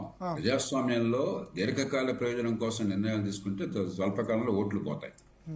అలాగే స్వల్పకాలం కోసమే పనిచేస్తే సంక్షేమము, సబ్సిడీలు అని చెప్పని రేపొద్దున పిల్లల భవిష్యత్తు అన్యాయం అయిపోతుంది. రెంటిని బ్యాలెన్స్ చేయాలి అట్లా పట్ల, అంతేగాని ఏకపక్షంగా పోతే సాధ్యం కాదు. సార్, ఇప్పుడు గోల్డ్ విషయానికి వద్దాం సార్. గోల్డ్ సంబంధించి మీరు అన్నాడు 7 లక్షల కోట్ల యావరేజ్గా మొత్తం మొత్తం ఇంపోర్ట్స్ 74 లక్షల కోట్లు, 10% గోల్డ్ ఉంది. ఇప్పుడు గోల్డ్ మనం విలాస వస్తువుగా భావించట్లేదు, సమస్య అక్కడ ఉంది. గోల్డ్ అనేది ప్రతి ఇంట్లో పెట్టుకుంటారు, దాన్ని ఒక ఇన్వెస్ట్మెంట్గా కూడా ఇప్పుడు ఆలోచిస్తున్నారు. పెరిగితే ఎప్పటికైనా గోల్డ్ ఇంట్లో ఉంటే మంచిదనే అనుకుంటారు. ప్లస్ ఈ గోల్డ్ కొనొద్దంటే గోల్డ్ మీద ఆధారపడ్డ వాళ్ళ పరిస్థితి ఏంది? గోల్డ్ షాపుల నుంచి మొదలు పెడితే, ఇప్పుడు గోల్డ్ స్మిత్ల నుంచి మొదలు పెడితే పెద్ద షాపుల వరకు కూడా, లలిత జ్యువెలర్స్, దీని మీద ఆధారపడ్డ వాళ్ళ పరిస్థితి ఏంటి? గోల్డ్కి నా దృష్టిలో మంచి పరిష్కారం ఉన్నది. చాలా మంది తెలియకపోవచ్చు, 36,000 టన్నుల బంగారం మన దేశంలో ఉన్నది. ప్రపంచంలో మరే దేశంలో మన దరిదాపుల్లో కూడా లేరు. ప్రపంచ చరిత్రలో మానవాళి మొట్టమొదటి కొన్ని వేల సంవత్సరాల క్రితం నుంచి మొత్తం ప్రపంచంలో వెలికి తీసిన బంగారంలో దాదాపు 18-20% భారతదేశంలో ఉంది. ఎందుకంటే కొన్ని వేల సంవత్సరాల నుంచి బంగారం కూడబడ్డమే మన జాతికి సంప్రదాయం. రోమన్ సామ్రాజ్యం కాలం నుంచి మనకేమవుతుంది, ఆ బంగారం సర్క్యులేట్ చేయకుండా ప్రతి ఇంట్లో దాచుకుని మన అవసరాల కోసం మనం దిగుమతి చేసుకుంటున్నాం. దిగుమతుల ఖర్చు ఎప్పటికప్పుడు పెరిగిపోతున్నాం. కాబట్టి మన బంగారం పోదు, ఎక్కడికి పోకుండా గోల్డ్ మానిటైజేషన్ స్కీమ్ గతంలో పెట్టారు, కానీ చాలా గందరగోళం చేసి పెట్టారు. దాన్ని కనుక సరిగ్గా చేసినట్టయితే మన 36,000 టన్నుల బంగారంలో ఒక 5-10% మార్కెట్లోకి వచ్చిందనుకోండి, మీరు ఊహించండి. మన డబ్బులు నాకు అవసరం లేనప్పుడు మనం చేస్తాం, పొదుపు చేసినప్పుడు డబ్బులు బ్యాంకులో పెట్టుకుంటాం. ఆ డబ్బులు అవసరం ఉన్న వాళ్ళకి అప్పుగా ఇస్తారు, మళ్ళీ వాళ్ళు తీరుస్తారు, నాకు కొంచెం వడ్డీ వస్తుంది, అవసరమైనప్పుడు డబ్బులు విత్డ్రా చేసుకోవచ్చు. బంగారానికి దాదాపు అలాంటి ఏర్పాట్లు చేసామనుకోండి, దేశంలో మన అవసరాలు ఏడాదికి 400-500 టన్నులు ఉంటాయి బాగా ఉంటే వినియోగం. ఆ 400 టన్నుల వినియోగం కూడా మీకు ఈ 36,000 టన్నుల నుంచి సర్క్యులేట్ అయిందనుకోండి, దిగుమతుల అవసరం చాలా తగ్గిపోతుంది. రెండోది, బంగారం రూపంలో ఈవేళ ధరల ప్రకారం $5 ట్రిలియన్ అంటే $5,000 బిలియన్ మన దేశ స్థూల జాతీయోత్పత్తి కంటే ఎక్కువ డబ్బు మన ఇళ్లలో ములుగుతోంది. ఆ డబ్బంతా డెట్ క్యాపిటల్, ఐడిల్ క్యాపిటల్, ఉపయోగపట్టాల. దాన్నే గనక దేశంలో ఉంటుంది, సొంతారులకి ఎవరి బంగారం వాళ్ళకే ఉంటుంది. దాన్నే గనక గోల్డ్ మానిటైజేషన్ స్కీమ్ సరిగ్గా పెట్టి గతంలో కనుక కొంచెం ఇంప్రూవ్ చేసి దాని మార్కెట్ గతంలో ఇచ్చారు కదా సార్, వడ్డీ ఇచ్చారు కదా గోల్డ్ మానిటైజేషన్ స్కీమ్ కింద. ఏం చేశారంటే చాలా నిబంధనలు పెట్టారు. దాంతో కేవలం 37 టన్నుల బంగారం వచ్చింది. 36,000 టన్నులు ఎక్కడుంది? 37 టన్నులు ఎక్కడుంది? 1000 వంతు వచ్చింది. అలా కాకుండా 10వ వంతు వచ్చే ఏర్పాటు, 5వ లేకపోతే 20వ వంతు వచ్చే ఏర్పాటు చేసామనుకోండి, 95% మన దగ్గర ఉన్నా కూడా దానికోసం కొంచెం ఉదారమైన స్కీమ్ని కొన్ని కట్టుదిట్టాలు ఏర్పాటు చేసామనుకోండి, బంగారం అవసరమో తీరుతుంది. రెండోది, ఈ బంగారాన్ని డబ్బు రూపంలో మార్చొచ్చు. బంగారం ఎక్కడ ఉంటుంది? బంగారం ఎక్కడ పోవట్లా, డబ్బు రూపంలో వస్తూ అవుతుంది. క్యాపిటల్, పెట్టుబడి దొరుకుతుంది. అంటే ఈ పెట్టుబడి అంతా కూడా మన దగ్గర డబ్బుని ఉపయోగపట్టాలా. మన ప్రైవేట్ అవసరాలకు ఇల్లు కట్టాలా, లేకపోతే ప్రభుత్వం మరుగు సదుపాయాలు కల్పన చేయాలా, లేకపోతే పరిశ్రమలు పెట్టుబడి కావాలా, ఒక ఫ్యాక్టరీ పెట్టాలా, లక్షల కోట్ల రూపాయల డబ్బులు కావాలి, మనం అలంటిస్తున్నాం, వాడిని అడుగుతున్నాం. మన దగ్గర ఉంది, నిధి నిక్షేపాలు పడుతుంది, ఎవరికి పాత్రలో పడేసి కూర్చోబెట్టాం. దాన్ని బయటికి తీసుకురావాలి. ప్రపంచంలో ఏ దేశానికి అవకాశం లేదు. ఈ సంక్షోభాన్ని అవకాశంగా మలుచుకుని బంగారం గనక అటు సొంతదారులకు బంగారం పోదు, భద్రత ఉంటుంది. అనవసరం ప్రశ్నలు అడిగి మీ తాత నుంచి బంగారం ఎట్లా వచ్చింది చెప్పి ఇలాంటి ప్రశ్నలు కొన్ని ఏర్పాట్లు చేసిన సంఘటిత నేరస్తుల నుంచి బంగారం రూపంలో రాకుండా ఏర్పాట్లు చేయడము, అవినీతి పనులు బంగారం రూపంలో రాకుండా ఏర్పాట్లు చేయడం, కొన్ని కట్టుదిట్టాలు చేసినట్టయితే, బంగారంలో కొంత భాగాన్ని వెలికి తీసినట్టయితే దేశ పెట్టుబడులకి పనికొస్తుంది. అభివృద్ధి కోసం దేశంలో బంగారం అవసరాలకి దిగుమతి లేకుండా ఏర్పాటు చేయొచ్చు. కాబట్టి ఆ పథకాన్ని ప్రభుత్వం తీసుకొస్తే చాలా జాగ్రత్తగా ఆలోచించి పారదర్శకంగా చాలా ఇబ్బంది తొలగిపోతుంది. మీరు చెప్పినట్టుగా ఈ కష్టాలు ఏముండవు. బంగారం అవసరం నాడు వాడుకోవచ్చు. మరి బంగారం వృత్తిలో ఉన్న వాళ్ళందరూ కూడా ఏ రకంగా తేడా లేకుండా ఉంటుంది. దిగుమతి అవసరం ఉండదు. ఓకే సార్, అయితే బంగారం సంబంధించి మన ఆర్బీఐ కూడా ఉంటుంది మరి విపరీతంగా.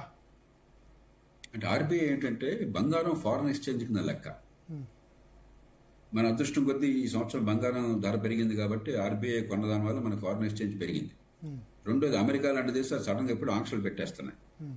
ఈ డాలర్ని ఫ్రీజ్ చేస్తామని చెప్పి ఎప్పుడు చేస్తారో మనకు తెలియదు. బంగారాన్ని ఎవడో అలా చేయలేడు. కాబట్టి ప్రపంచంలో చాలా దేశాలు కొంతమేరకు బంగారం రూపంలో ఫారెన్ ఎక్స్చేంజ్ జరుగుతున్నారు. బంగారం అంటే ఫారెన్ ఎక్స్చేంజ్ లెక్క. కానీ 880 మెట్రిక్ టన్నుల బంగారం మన దగ్గర ఇప్పుడు ఆర్బీఐ దగ్గరే ఉన్నాయి. కరెక్ట్, 840 టన్నులు ఉంది. కానీ దేశంలో మన దగ్గర 36,000 టన్నులు. ఓకే, 98% మన దగ్గర ఉంది, ప్రజల దగ్గర ఉంది. ప్రజల దగ్గర. కాబట్టి ఆర్బీఐ బంగారం అలా ఉంచండి, దాన్ని వేరే చూసుకుంటారు. నేను చెప్పేది ప్రజల దగ్గర ఇప్పుడు చాలా వరకు సార్ గోల్డ్ లోన్స్ లాంటివి తీసుకుంటున్నారు కదా ఆల్రెడీ. ఇదంతా చాలా కొద్ది భాగం. చాలా కండిషన్స్ పెట్టారు, చాలా పరిమితులు పెట్టారు. అది పెద్ద ఎత్తున చేయగలిగితే, ఇప్పుడు ఉదాహరణకి దాదాపుగా మన దేశంలో ఒక 30 లక్షల కోట్ల రూపాయలు రుణాలు లేక చిన్న మధ్యతరహా పరిశ్రమలు డబ్బు లేక అలమటిస్తున్నాయి. పెట్టుబడి లేక పెంచలేకపోతున్నారు, ఉత్పాదకతని పెంచలేకపోతున్నారు. ఈ 30 లక్షల కోట్లు కనుక ఈ బంగారాన్ని నగదు రూపంలో తీసుకొచ్చే ఏర్పాటు చేసామనుకోండి, మన దేశంలో ఉన్న డబ్బు, బంగారం రూపంలో ఉన్న డబ్బు దాదాపు 5 కోట్ల రూపాయలు ఉంది. ఈ అంకెలు మనం ఊహించడానికి సాధ్యం కాని అంకెలు. దాదాపు 5 కోట్ల రూపాయలు, 4.5 కోట్ల రూపాయలు, 5 కోట్ల రూపాయలు ఉంది. నేను చెప్పేది 30 లక్షల కోట్లు. దానిలో మనం కనుక వెలికి తీయగలిగితే ఆర్థికంగా ఉపాధి కల్పన, ఆర్థిక అభివృద్ధి, ఉత్పాదకత బ్రహ్మాండంగా పెరుగుతాయి. ఆ ప్రయత్నం చాలా చిత్తశుద్ధితో ఒక వినూత్నమైన పథకాన్ని చేపట్టాలి. ప్రపంచంలో ఏ దేశానికి అవకాశం లేదు. ఇంత బంగారం ప్రజల దగ్గర ప్రపంచంలో అమెరికా, బ్రిటన్, రష్యా అందరూ కలిసినా కూడా లేదు. సో ఇప్పుడు మీ ఉద్దేశంలో స్కీమ్ అంటే ఏంటి సార్? దానికి వడ్డీ సర్క్యులేషన్ లో తెచ్చే విధంగా ఏం చేయాలంటే? కొద్దిపాటి వడ్డీ ఇవ్వండి. బంగారం ఉంటుంది కాబట్టి, అలాగో బంగారం ధర పెరుగుతుంటుంది కాబట్టి ఎక్కువ అక్కర్లా, 1% వడ్డీ ఇచ్చినా బాగుంటుంది. మీరు ఆ బంగారం అవసరం ఉన్న వాళ్ళకి ఇవ్వండి. మీకు పెళ్ళిళ్ళు ఉన్నాయి, మరొకటి ఉంది, బంగారం కావాలని చెప్పంటే, మిగతా బంగారం కొద్ది ఉంది కాబట్టి మీరు నగదు మార్కెట్లోకి పంపించండి. పెట్టుబడి అవసరం వాళ్ళకి చాలా సెలెక్టివ్గా ఎక్కడైతే పెట్టుబడి నిజంగా లేకపోతే ఆర్థిక అభివృద్ధి పనికొచ్చే ఉన్నాయో అటు పెట్టుబడులకి డబ్బు దొరుకుతుంది దేశంలో, ఇటు మన అవసరాలకి దిగుమతి లేకుండా అవసరాలు తీరుతాయి. అంటే మనం ఎట్లాగైతే డబ్బుని బ్యాంకులో డిపాజిట్ చేస్తే ఏమవుతుంది, అవసరం వాళ్ళ డబ్బు వెళ్తుంది, అవసరం నుండి మనం తీసుకుంటాం ఆ డబ్బుని. ఆ రకమైన ఏర్పాట్లు బంగారానికి కనుక చాలా వినూత్నమైన పద్ధతిలో చేసినట్లయితే ఒక భారతదేశానికి మాత్రమే అవకాశం ఉన్నది. ఇంత పెద్ద ఎత్తున బంగారం ప్రజల దగ్గర ఇంకే దేశంలో లేదు.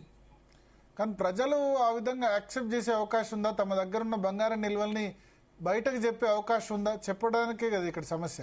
ఎప్పుడు ఒప్పుకుంటారంటే ఎక్కడి నుంచి వచ్చింది చెప్పు, దాని మీద ట్యాక్స్ కట్టు అని చెప్పంటే ఒప్పుకోరు. మంచికో చెడుకే కాదు, గతం నాస్తి. కానీ అదే సమయంలో సంఘటిత నేరస్తులు లేకపోతే అవినీతి పనులు ఉపయోగించకుండా కొన్ని కట్టుదిట్టాలు కేవలం కుటుంబాలు ఉపయోగించేట్టుగా, ఏదో తాత ముత్తాతల దగ్గర నుంచి వాళ్ళ ముత్తాతల దగ్గర నుంచి ప్రతి తరంలో బంగారం కాస్త పెళ్లిళ్ళకు వాటికి ఇస్తున్నారు. ఆ బంగారం రికార్డులు ఎక్కడ లేవు. మీరు రికార్డు కావాలంటే మధ్యతరగతి కుటుంబాలు ఎక్కడ ప్రొడ్యూస్ చేయలేరు.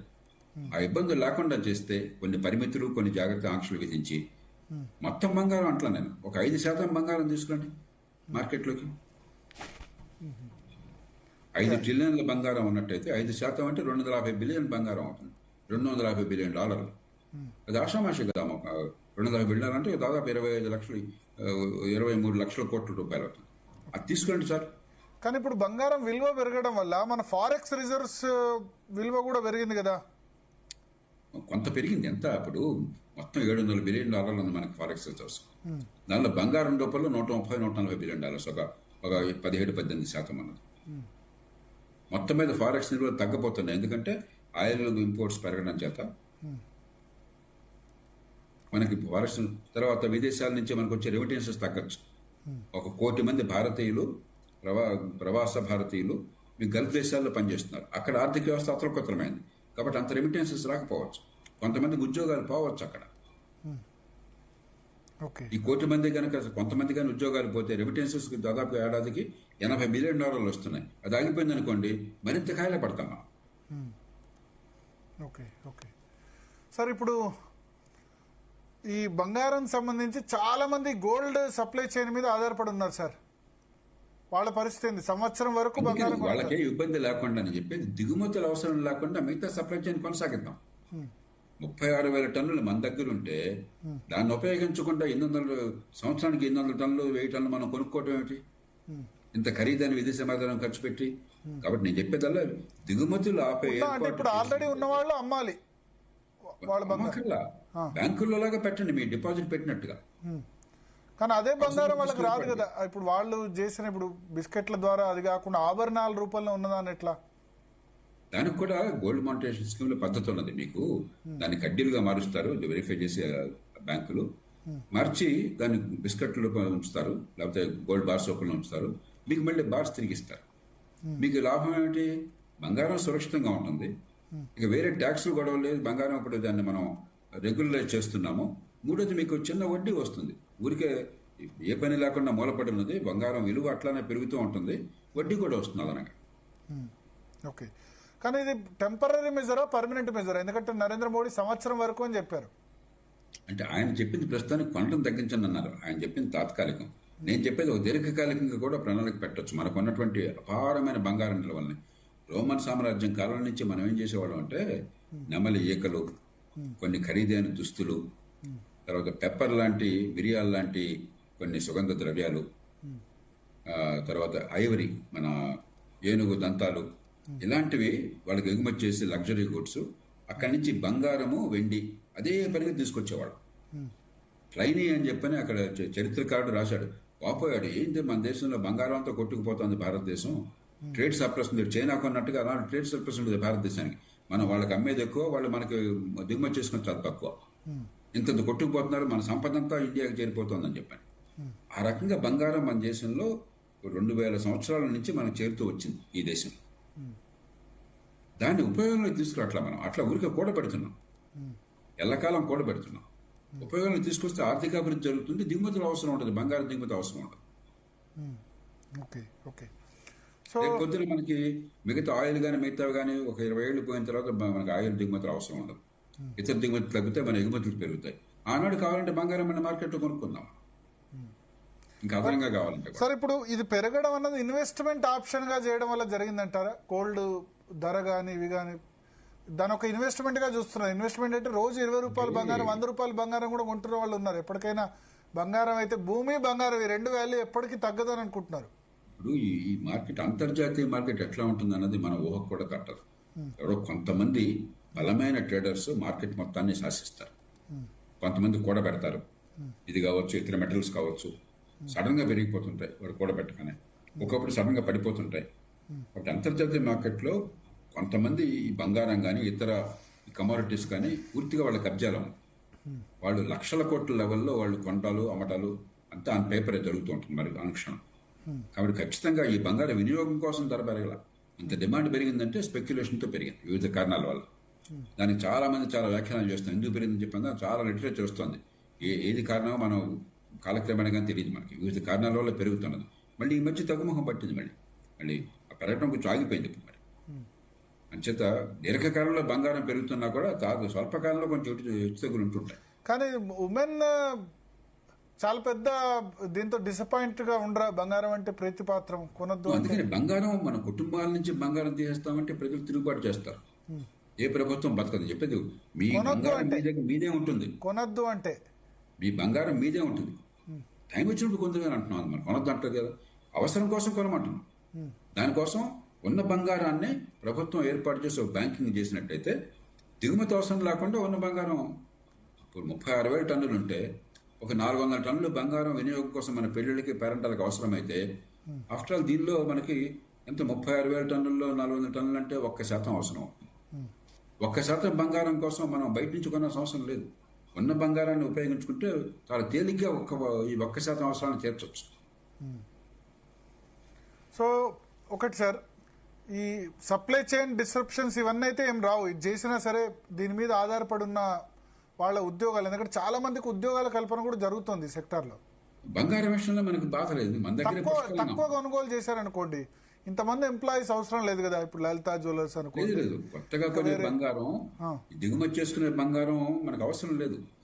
మనం మీరు చెప్పేటువంటిది కేవలం నగలు వగైరా ఉన్నది 400-500 టన్నులే సంవత్సరానికి. దిగుమతి చేసుకున్న బంగారం ఒకలా ఉన్న బంగారంతో పూర్తిగా ఏ రకంగానూ కూడా ఈ బంగారం వ్యాపారులు కానీ బంగారం కర్మచారులు కానీ వారికి నష్టం లేకుండా ఈ నగలు సాంస్కృతికంగా మన అవసరాలు మరి తాళ్ళుబొట్టు దగ్గర నుంచి మరి పెళ్ళిళ్ళ దగ్గర నుంచి ఖర్చు పెట్టేది అక్కడేం తగ్గకుండా దిగుమతి అవసరం లేకుండా మనం ఉన్న వనరులను వాడుకుంటాం. స్కీమ్ వస్తుందంటారా సార్? కేంద్ర ప్రభుత్వం నుంచి వచ్చే అవకాశం ఉందా? ఏమన్నారు? కేంద్ర ప్రభుత్వం నుంచి వచ్చే అవకాశం ఉందా స్కీమ్? రావాలని నేను కోరుతున్నాను. కొంచెం ఇప్పుడు కామన్ సెన్స్. అందుకనే నేను గట్టిగా ఈ వాదన చేస్తున్నాను.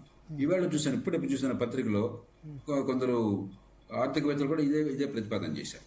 కాబట్టి కామన్ సెన్స్, ఇంత బంగారం ఇంత వనరు మన చేతుల్లో ఉంటే దాన్ని ఉపయోగించుకోకుండా మనం నష్టపోవటం అంటే ఆలోచన సహజంగా వస్తుంది. దానికి గత అనుభవాన్ని దృష్టిలో పెట్టుకుని ఒక పనికొచ్చేటువంటి ఆచరణ సాధ్యమైనటువంటి ఒక పథకాన్ని రూపొందించాలి. అది చేస్తారని నేను ఆశిస్తున్నాను. సార్, ఇప్పుడు 74 లక్షల కోట్ల దిగుమతులు మనం చేసుకుంటాం. దానిలో ఈ 4 కలిపిన ఇప్పుడు బంగారం, పెట్రోల్, డీజిల్, ఆ తర్వాత ఆయిల్ పామ్. ప్రధానమంత్రి అది కూడా చెప్పారు, ఆయిల్ తగ్గించండి అని చెప్పి. తగ్గించండి అనే బదులు ఆయిల్ పామ్నే ఎక్కువ పెంచితే అయిపోతుండే కదా. ఇప్పుడు తెలంగాణలో వరి ఆయిల్ పామ్ పెంచుతున్నాం. ఆయిల్ పామ్ గణనీయంగా పెరుగుతున్నది.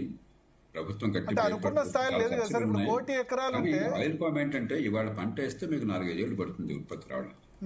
మేటనొగ్గానే వచ్చేది కదా. కాబట్టి తాత్కాలికంగా అనవసరంగా అంతర పంటలు కూడా వేయచ్చు కదా. ఆలోపు అంతర పంటలు ఇవి చాలా రోజుల నుంచి ప్రయత్నం జరుగుతుంది. 1 కోటి ఎకరాలు తెలంగాణలో ఉంటే 2 లక్షల ఎకరాల్లో కూడా లేదు. అందరు 50 లక్షల ఎకరాల్లో వరి వేస్తున్నారు. మనం తినేదానికంటే 7 రేట్లు ఎక్కువ వరి. మంచి మాట చెప్పారు. అందుకే నేను చెప్పేది ఆయిల్ పామ్ కావచ్చు. ఆయిల్ పాము మనం $18 బిలియన్ దిగుమతి చేసుకుంటున్నాం. $18-20 బిలియన్. అది తగ్గించవచ్చు. ముందు అంతకంటే ముఖ్యంగా మన రైతులకు ఆదాయం చేకూర్చవచ్చు. ఎక్కడి నుంచో డబ్బులు విదేశాల రైతులకు ఇవ్వకుండా. అదే రీతిలో ఇందాక చెప్పాను నేను, వరి బదులు మనకు పెద్ద అవసరం లేనిది, అధిక ఉత్పత్తి ఉన్నది, బలవంతంగా ఎక్కువ ధరకు ప్రభుత్వంతో కొనిపించేది, పెద్దగా ఆదాయం రానిది, ఆ వరి బదులు ఈ నేపియర్ గ్రాస్ లాంటిది ఏర్పాటు చేస్తే కొన్ని లక్షల టన్నులు, దాదాపు 1-1.5 టన్నుల ఇంధనం ఉత్పత్తి చేయొచ్చు.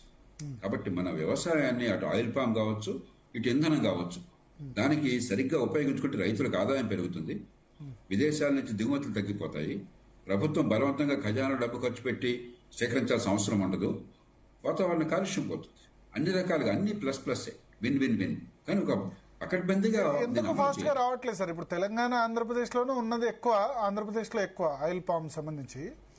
అంటే ఇటీవల కాలంలో మీరు గమనించినట్టయితే ఆంధ్రప్రదేశ్ కొంచెం ముందంజలో ఉంది. ఆయిల్ పామ్ కావచ్చు, ఇతర హార్టికల్చర్ కావచ్చు.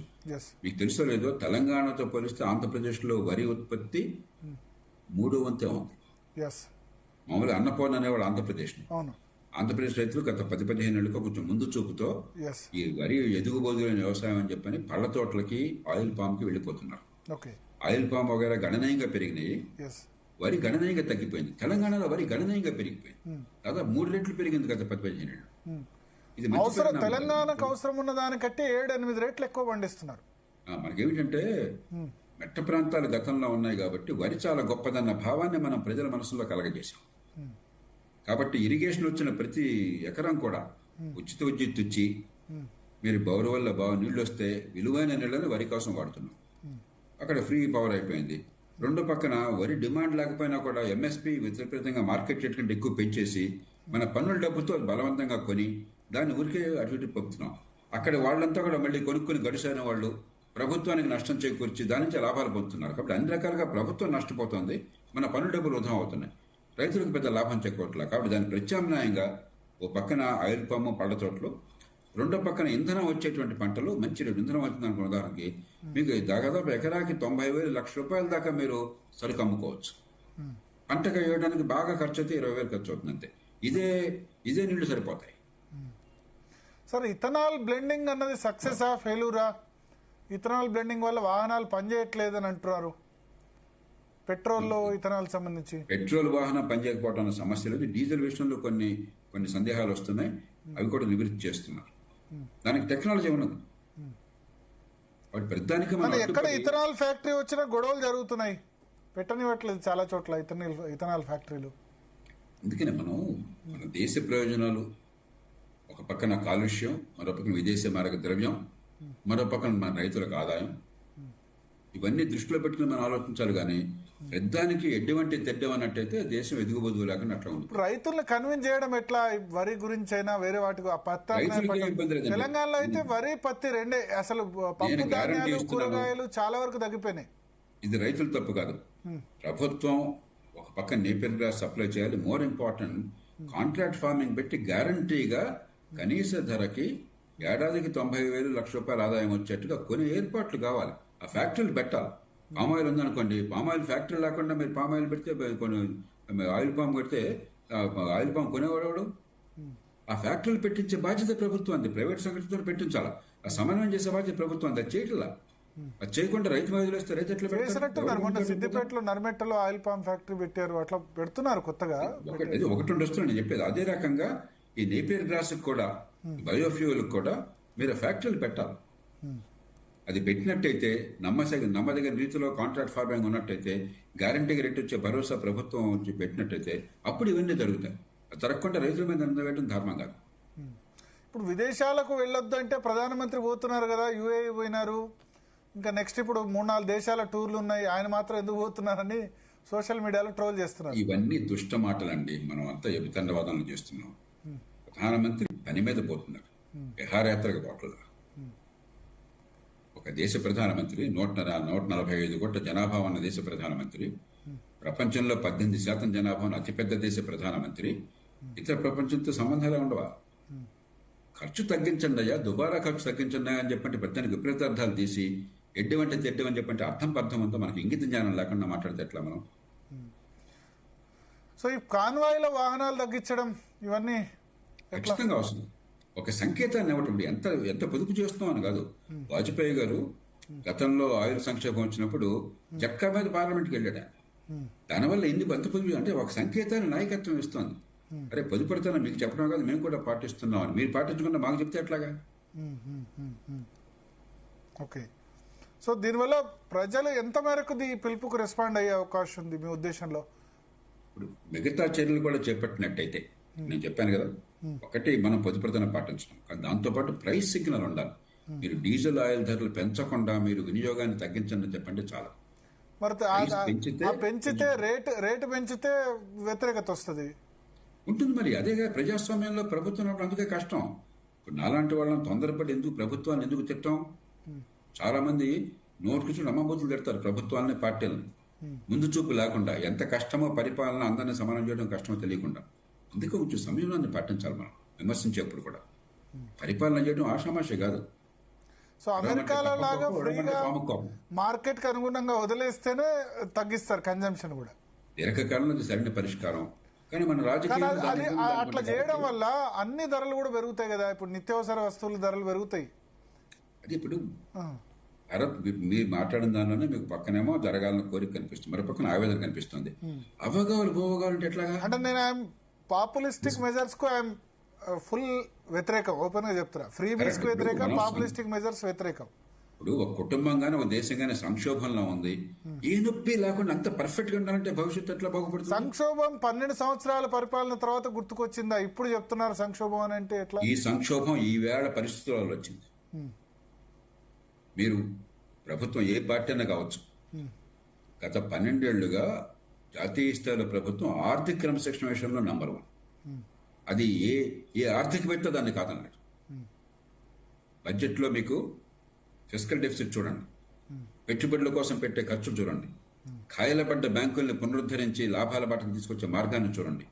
ఏ రంగం చూసినా ఆర్థిక రంగంలో ప్రభుత్వం చాలా భేషైన పనులు చేసింది. ఒకే ఒక్క తప్పు చేసింది, డిమానిటైజేషన్ చేసిన తీరు. అది ఖచ్చితంగా పొరపాటు చేసిన తీరు, నష్టం వచ్చింది. మిగతా అన్ని రంగాల్లో GST also, GST ఎలక్షన్లున్నా కూడా ప్రలోభాలకు గురి చేయకుండా ఆర్థిక క్రమశిక్షణ పాటించారు వీళ్ళు ప్రభుత్వంలో ఉన్నవాళ్ళు.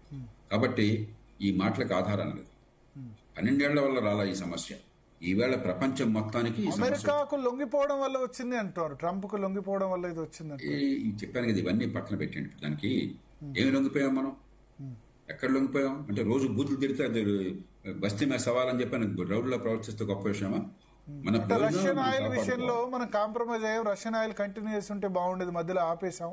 దానివల్ల ఇప్పుడు రష్యా తీసుకుంటున్నామండి. At the same time America వాడు వచ్చి మీకు $100 బిలియన్ నష్టం చేశాడు అనుకోండి, $4 బిలియన్ లాభం కోసం $100 బిలియన్ కోల్పోతామా? ఇది వ్యాపార నిర్ణయం. అది మాకు దేశం అమెరికా మీద దండెత్తడం కోసమో బస్తీ మీద సవాళ్ళని బేరాలు పడటం కోసం మనం లేదు. మన దేశ ప్రయోజనాలను కాపాడటం కోసం మనం రష్యా ఆయిల్ కొంటే లాభం అయితే రష్యా ఆయిల్ కొంటాం. రష్యా ఆయిల్ కొంటే వచ్చే లాభం కంటే 10 రెట్లు నష్టం వచ్చేట్టయితే అప్పుడు రష్యా ఆయిల్ విషయంలో కొంచెం నమ్మది చేసాం. మనం మళ్ళీ తిరిగి కొంటున్నాం. ఓకే. ఇవి ఒక వ్యక్తుల ప్రతిష్ట కోసం కాదు, బేరాలు పలకటం కోసం కాదు, బస్తీ మీద సవాళ్ళు తొడదలచడం కోసం కాదు. భారతదేశ ప్రయోజనాలను కాపాడుతున్నామా లేదా అదొక్కటే ప్రమాణం. అలా కాకుండా ఇష్టం వచ్చినట్టు మాట్లాడడం అనేది సరైన పద్ధతి. జిఎస్టీ సక్సెస్ అయినా సార్, జిఎస్టీ ఇంప్లిమెంటేషన్ కానీ ఖచ్చితంగా. ఒకప్పుడు జీఎస్టీ కనుక వస్తున్నట్టయితే మా రాష్ట్రాల్లో పన్నులన్నీ తగ్గిపోతాయని ఆగిపోయారు. జీఎస్టీ వల్ల పన్నులు అంత బ్రహ్మాండంగా పెరిగినాయి. గత నెల కూడా ఏప్రిల్ మాసంలో కూడా 2,40,000 కోట్ల రూపాయలు జీఎస్టీ పన్నులు వచ్చినాయి, రికార్డు స్థాయిలో వచ్చినాయి. కాబట్టి జీఎస్టీ గొప్ప సూపర్ సక్సెస్ అది. సో ఒకటి ఈ రాబోయే సవాల్లో మెయిన్గా ప్రైస్ రైజ్. కొంచెం లాస్ట్ 2-3 ఇయర్స్గా ప్రైస్ రైజ్ లేదు, ఇన్ఫ్లేషన్ లేదు. అందుకని ఇప్పుడు కొంత పెరుగుతుంది అనివార్యం. ఇప్పుడు ప్రస్తుతం లేటెస్ట్ వచ్చిన వార్త హోల్సేల్ ప్రైస్ ఇండెక్స్ 7-8% వచ్చిందని చెప్పాను. అదివరకు 1-2% దగ్గర ఉంది. ఈ పెట్రోల్ ధరలు ఇంతకాలం ఉన్నప్పుడు దాని ప్రభావం ఖచ్చితంగా ఉండి తీరుతుంది. ఎందుకంటే డబుల్ అయిన రేట్లు, పెట్రోల్ ధరలు, ఇంధన ధరల ప్రభావం దాదాపు 10% ఉంటుంది మన ఉత్పత్తులు. కానీ ఇప్పుడు $60 ఉన్నప్పుడు చాలా సేవ్ చేశారు కదా 2-3 సంవత్సరాలుగా. అది ఇప్పుడు ఖర్చు సేవ్ పెడితే చేసిన డబ్బు ఒక్కసారిలో పెట్టలేదండి. ఈ దేశంలో గత కొద్ది సంవత్సరాలుగా మీరు చూసినట్లయితే మూల పెట్టుబడులకి రికార్డు స్థాయిలో పెట్టారు. గత సంవత్సరం 17 లక్షల కోట్ల రూపాయలు పెట్టుబడి జాతీయ స్థాయిలో పెట్టారు. క్యాపిటల్ ఎక్స్పెండిచర్ అంటే మూల పెట్టుబడి అదే 2 లక్షల కోట్లు పెట్టేవాళ్ళం. డబ్బు ఎక్కడి నుంచి వచ్చింది? గాలి నుంచి వచ్చిందా? మనం ఏం మాట్లాడుతున్నాం? ఈ డబ్బు వృధా చేస్తే మనం గట్టిగా పట్టుకోవాలా. ఈ డబ్బుని మన పెట్టుబడుల అప్పుడు ఎందుకు కోసం తగ్గించలేదు రేట్లు అంటారు. అప్పుడు ఎందుకు తగ్గించలేదు రేట్లు? ఎట్లా తగ్గుతుందండి? తగ్గితే మీకు ఈ పెట్టుబడులు రావు, ఈ పోర్ట్స్ రావు, ఈ రైల్వేస్ రావు, ఈ నేషనల్ హైవేస్ రావు. ఈ దేశానికి రేపు పొద్దున సంక్షోభం వస్తే తట్టుకునే శక్తి ఉండేది కాదు. ఈ డబ్బు మనం చూడవలసిన డబ్బుని వృధా చేశారా, దేశ ఉత్పత్తి కోసం, ఉత్పాదకత కోసం, పెట్టుబడుల కోసం పెట్టారా? ఖచ్చితంగా పెట్టుబడుల కోసం పెట్టారు. మనకు కావాల్సింది అది. కానీ మన ఊరికే రోజు ఏదైనా చిన్న అంగడి కొట్టి నడుపుతున్నాం అంటే ఏమన్నా ఒక దేశాన్ని నడుపుతున్నాం, ఒక దేశ భవిష్యత్తు నిర్మాణం చేస్తున్నాం. సరే విదేశీ, సరే మనం ఎక్స్పోర్ట్స్ గురించి మాట్లాడాం సార్, ఇంపోర్ట్స్ గురించి మాట్లాడాం. ఎక్స్పోర్ట్స్ పెంచుకోవాలంటే ఎట్లా? ఇప్పుడు మనం కేవలం సాఫ్ట్వేర్, ఫార్మా, టెక్స్టైల్ ఈ మూడిట్లో మాత్రమే ఉన్నాం. మన అగ్రికల్చర్ ప్రొడక్ట్స్ ఎక్స్పోర్ట్ తక్కువే. మీరు ఒకసారి చూడండి, ప్రపంచం ఇతర దేశాలతో పోలిస్తే ఇంధనం పెద్ద ఎత్తున దిగుమతి చేసుకుంటున్నాం. దాదాపు పూర్తిగా దిగుమతి. బంగారం ప్రపంచంలో ఏ దేశానికి లేనంత మనం దిగుమతి చేసుకుంటున్నాం. ఎరువులు కొంత దిగుమతి చేసుకోవాల్సి వస్తుంది. మిగతావన్నీ అవసరం దిగుమతులు, కాబట్టి పెద్దగా ఈ కష్టం కాదు. అయినప్పటికి కూడా ఎరువుల సారీ మర్చిపోయిన ఎరువుల మీద డిపెండెన్సీ ఎట్లా? ఇన్ని సంవత్సరాలైనా మనం ఎరువుల మీద డిపెండెన్సీ ఎందుకు? రష్యానో, చైనానో, ఉక్రెయినో వీటి దగ్గర నుంచి ఎందుకంటే ఎరువులు ఆయిల్ నుంచి వస్తాయి ఎక్కువ భాగం. కాబట్టి ఆయిల్ ఉత్పత్తి చేసేవాడు ఎరువులు ఉత్పత్తి చేసి అమ్ముతున్నారు. అది చవకగా ఉంటుంది.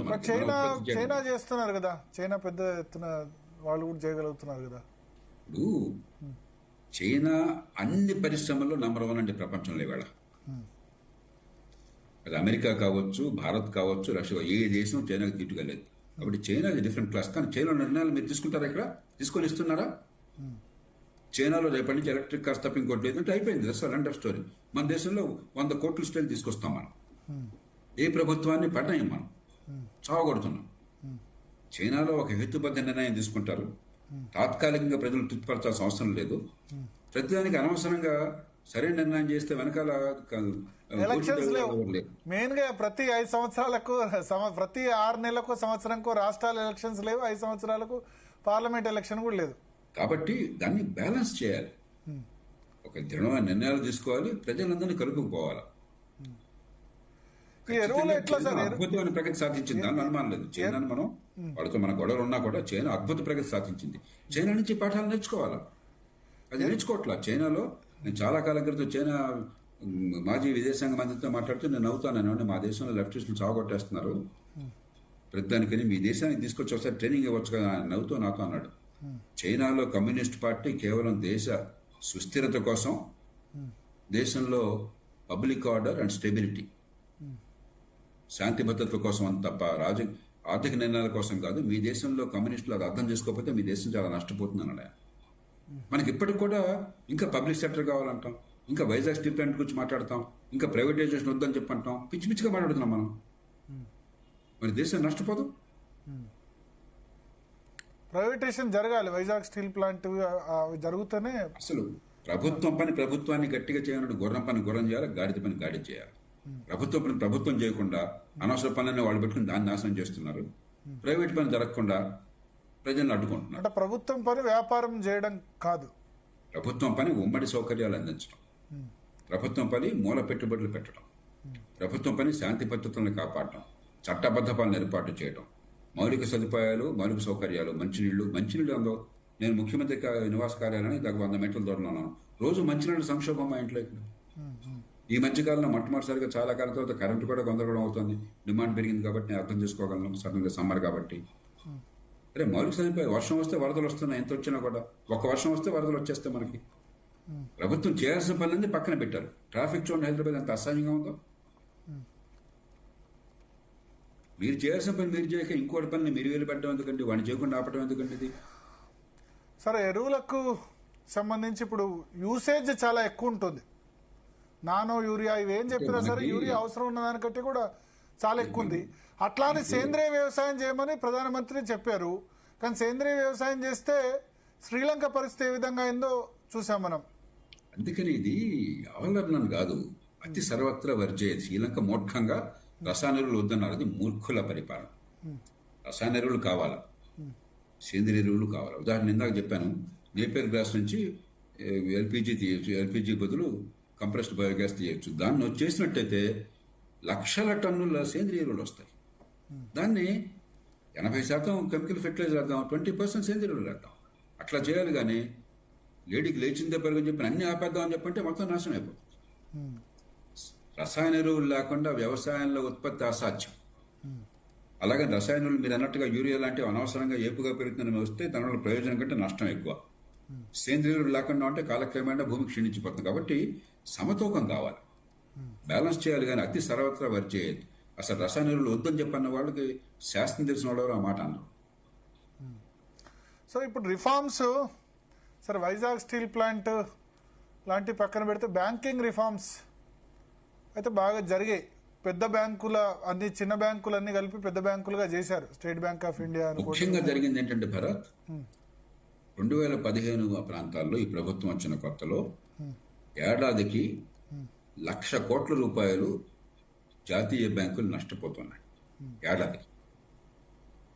ప్రభుత్వం దాదాపు 4,50,000 కోట్ల రూపాయలు పెట్టుబడులు పెట్టి బ్యాంకుల పనితీరును మెరుగుపరిచి సామర్థ్యాన్ని పెంచి ప్రభుత్వం ఆర్బీఐ కలిసి ఈవేళ 1,25,000 కోట్ల రూపాయల లాభాన్ని ప్రతి సంవత్సరం ఆర్జిస్తున్నాయి. ఆనాడు 12.5% బకాయిలు ఉన్నాయి, నాన్ పర్ఫార్మింగ్ అసెట్స్. ఈవేళ దాన్ని 2.3% lowest record public sector banks. ఇది ప్రజలు చెప్పుకోవడానికి కూడా ఎందుకంటే ప్రజలకి ఈ నాన్ పర్ఫార్మింగ్ అసెట్స్ ఏంటి అని అర్థం కావు. గణనీయంగా బాగుపడ్డాయి బ్యాంకులు. అలాగే ద్రవ్యలోటు కోవిడ్ పీక్ టైంలో ఒక స్టేజ్లో 9.2% వెళ్ళింది. ఎందుకంటే ఆదాయం తగ్గిపోయింది, ప్రజలకు సంక్షేమం కోసం కానీ లేకపోతే ఈ ఆరోగ్య సంక్షోభం ఎదుర్కోవడం కోసం డబ్బులు ఖర్చు ఎక్కువైంది. దాన్ని ప్రస్తుతం 4.4% తీసుకొచ్చారు ఈ 4 ఏళ్లలో, 9.2 నుంచి. ప్రపంచంలో ఏ దేశము కూడా ఇంత తక్కువ ద్రవ్యోల్బణం సాధించాల. కోవిడ్ సంక్షోభం తర్వాత అమెరికా లాంటి దేశాలు కొత్త ఆడిపోయినాయి. మనకు చాలా సమర్థంగా ఆర్థిక నిర్వహణ చేస్తున్నారు. దానికి మనం అభినందించాలి. సో రిఫార్మ్స్ లో సక్సెస్ స్టోరీస్ లో ఇది ఒకటి మన ప్రభుత్వ రంగ బ్యాంకులు. ఖచ్చితంగా. అందుకనే పెట్టుబడులు బ్రహ్మాండంగా పెరిగినాయి. 17 లక్షల కోట్లు గత సంవత్సరం మూల పెట్టుబడులు పెట్టారంటే, రికార్డు స్థాయిలో పెట్టారంటే, ఒకప్పుడు 2 లక్షల కోట్లుంటూ అద్భుతం అనుకునేవాళ్ళం. ఎక్స్పోర్ట్స్ డబ్బులు కావాలంటే పన్నులు రాకుండా ఆర్థిక క్రమశిక్షణ ఎక్కడి నుంచి వస్తాయి? గాలి నుంచి వస్తాయా? దేవుడు అని చెప్పి డబ్బులు వస్తాయా మనకి? ఎక్స్పోర్ట్స్ ఎట్లా సార్? ఎక్స్పోర్ట్స్ పెంచుకోవడం ఎట్లా? ఎక్స్పోర్ట్స్ కూడా ప్రస్తుతం దీనివల్ల సంక్షోభం తప్ప గణనీయంగా విదేశీ మార్గ నిల్వలు పెరిగినాయి.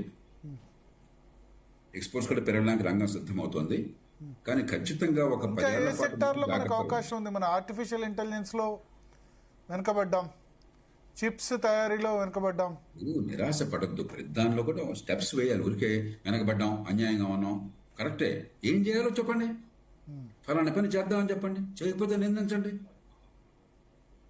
ఇప్పుడు ఐటీ కంపెనీస్ ని నిందిస్తున్నారు మన వాళ్ళు, డివిడెండ్స్ ఇస్తున్నారు ఐటీ కంపెనీస్, కానీ ఏఐ మీద ఇన్వెస్ట్మెంట్ చేయలేదు. ఒక ఏ రివల్యూషన్ కోల్పోయాం మన IT companies, TCS, Infosys, Wipro, HCl technologies, పెద్ద కంపెనీస్ అని కూడా ఒక గోల్డెన్ ఆపర్చునిటీ మిస్ అయ్యామని చెప్తున్నారు. దీని ద్వారా చాలా పెద్ద జాబ్ లాస్ జరగబోతోంది. ప్రతిరోజు మనం చూస్తున్నాం ఐటీలో ఇంత కట్టు అంత కట్టు అని చెప్పి. ఇప్పుడు ఆ రంగంలో నేను నిష్ణాతుని కాదు, భరత్ మీలాగా పత్రికలు చదువుతున్నాను, ఎదురు చూస్తున్నాను తప్ప మనకంటే నిపుణులు ఉన్నారు, మేధావులు ఉన్నారు. బుర్రలు ఉపయోగించి ప్రస్తుతం ఏ పరిస్థితుల్లో చేసి కొంత ప్రయత్నం చేస్తున్నారు. అంతకంటే మంచి సూచనలు ఉంటే, అంతకంటే మంచి పరిజ్ఞానం ఉంటే మనం గట్టిగా సూచనలు చేద్దాం, ఒత్తిడి తీసుకొద్దాం. అంతేగాని దేశం అల్లకల్లోలంగా ఉంది, దేశం క్లిష్ట పరిస్థితులు, దేశం నాశనం అయిపోయింది, దేశం సర్వనాశనం అయిపోయింది, దేశంలో 90% అసంఘటితంగా ఉన్నారు, దేశంలో పేదరికం అనేది కొత్తగా వచ్చినాయా, దేశంలో అవిద్య ఉన్నది కొత్తగా వచ్చింది. ఒకసారి ఐటీ జాబ్ లాస్ అయితే మేజర్ గా ఎఫెక్ట్ అయ్యే సిటీస్ బెంగళూరు, హైదరాబాద్. ఎట్లా దీన్ని ఎదుర్కోవడం జరుగుతుంది? ఆల్రెడీ ఇది ప్రపంచమంతా కూడా కొత్త టెక్నాలజీ వల్ల రిస్క్ ఉన్నది. అందుకనే మళ్ళీ ఆలోచించే వాళ్ళకి చెప్తోంది ఏంటంటే, మీరు కేవలం జ్ఞానం పొందడం కాదు, adaptability, adaptive learning, future readiness. అంటే మీకున్న జ్ఞానం చాలదు, మీకున్న స్కిల్స్ రేపొద్దున మారుతున్న టెక్నాలజీకి అనుగుణంగా కనుక మార్చుకోకపోయినట్టయితే నిరుపయోగం. దానికి ప్రపంచం అంతా సిద్ధపడతాం, మనం సిద్ధపడాలి, వేరే మార్గం లేదు. మనకు అంతకంటే బేసిక్ ప్రాబ్లం ఏంటంటే, అందరూ స్కూళ్ళకి వెళ్తున్నారు కానీ 180 మందికి పొట్టకొస్తే అక్షరం ముక్క రావట్లా, తెలివితేటలు ఉన్నా కూడా. అది మనం పట్టించుకోకుండా, పునాదులు లేకుండా మనం గాల్లో మేడలు కడుతున్నాం. ఇప్పటికీ అసంఘటిత రంగం, నెల జీతం లేనటువంటి వాడు, రెక్కాడి దగ్గర డొక్కాడిన వాడు 185% ఉన్నారు. వాళ్ళని సంఘటిత రంగంలో తీసుకోవడం అట్లాగా.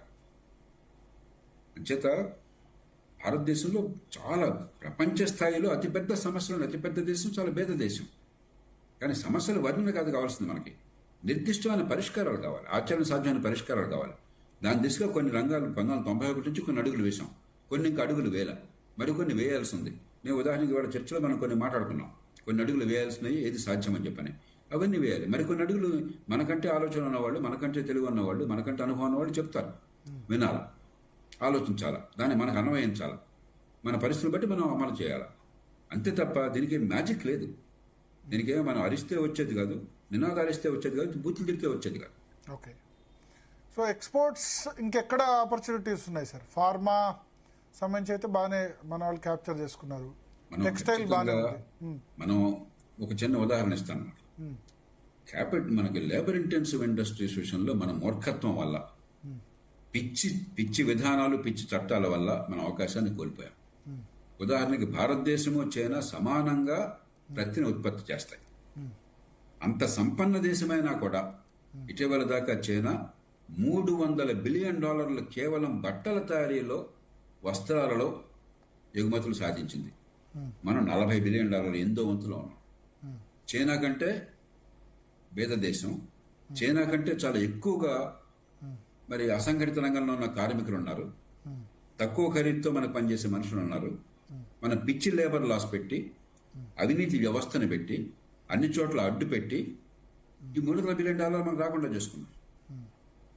ఒక చిన్న ఉదాహరణ, శ్రీలంక నుంచి మనకి అచ్యుతాపురం దగ్గర, అనకాపల్లి దగ్గర అచ్యుతాపురంలో బ్రాండిక్స్ అనే ఒక కంపెనీ పెట్టారు. 22,000 మంది మహిళలకు అక్కడ ఉపాధి ఇస్తున్నారు. చుట్టుపక్కల ఒక 100-200 గ్రామాల్లో ఏ మహిళకి ఉపాధి లేకుండా లేదు. అలాంటిది ప్రతి జిల్లాలో ఒకటి రావచ్చు. రాకుండా చేశాం మనం. ఎట్లా సార్ రాకుండా ఎట్లా? అరే లేబర్ లాసు, రెగ్యులేషన్స్, కంట్రోలు, లైసెన్సులు, లంచాలు. ఎట్లా వస్తుంది? వాళ్ళు అడుగుతున్నారు, సార్ మాకు ఇక్కడ సరైనటువంటి ట్రాఫిక్ ఏర్పాట్లు చేయండి, వందలాది బస్సులు షిఫ్ట్లో ఒకసారి వస్తుంటే తట్టుకోలేకపోతున్నాయని. ఇప్పటిదాకా ప్రభుత్వం ఆ పని చేయలేకపోయింది. అచ్యుతాపురం దగ్గర ఇప్పటిదాకా చేయలేకపోయింది. అలాగే Apache company, south Korea company 12,000 మందికి ఉపాధి ఇచ్చింది తడ దగ్గర, నెల్లూరు జిల్లాలో. ఇంకో 5-10,000 మందిని తీసుకుంటాం అంటున్నారు.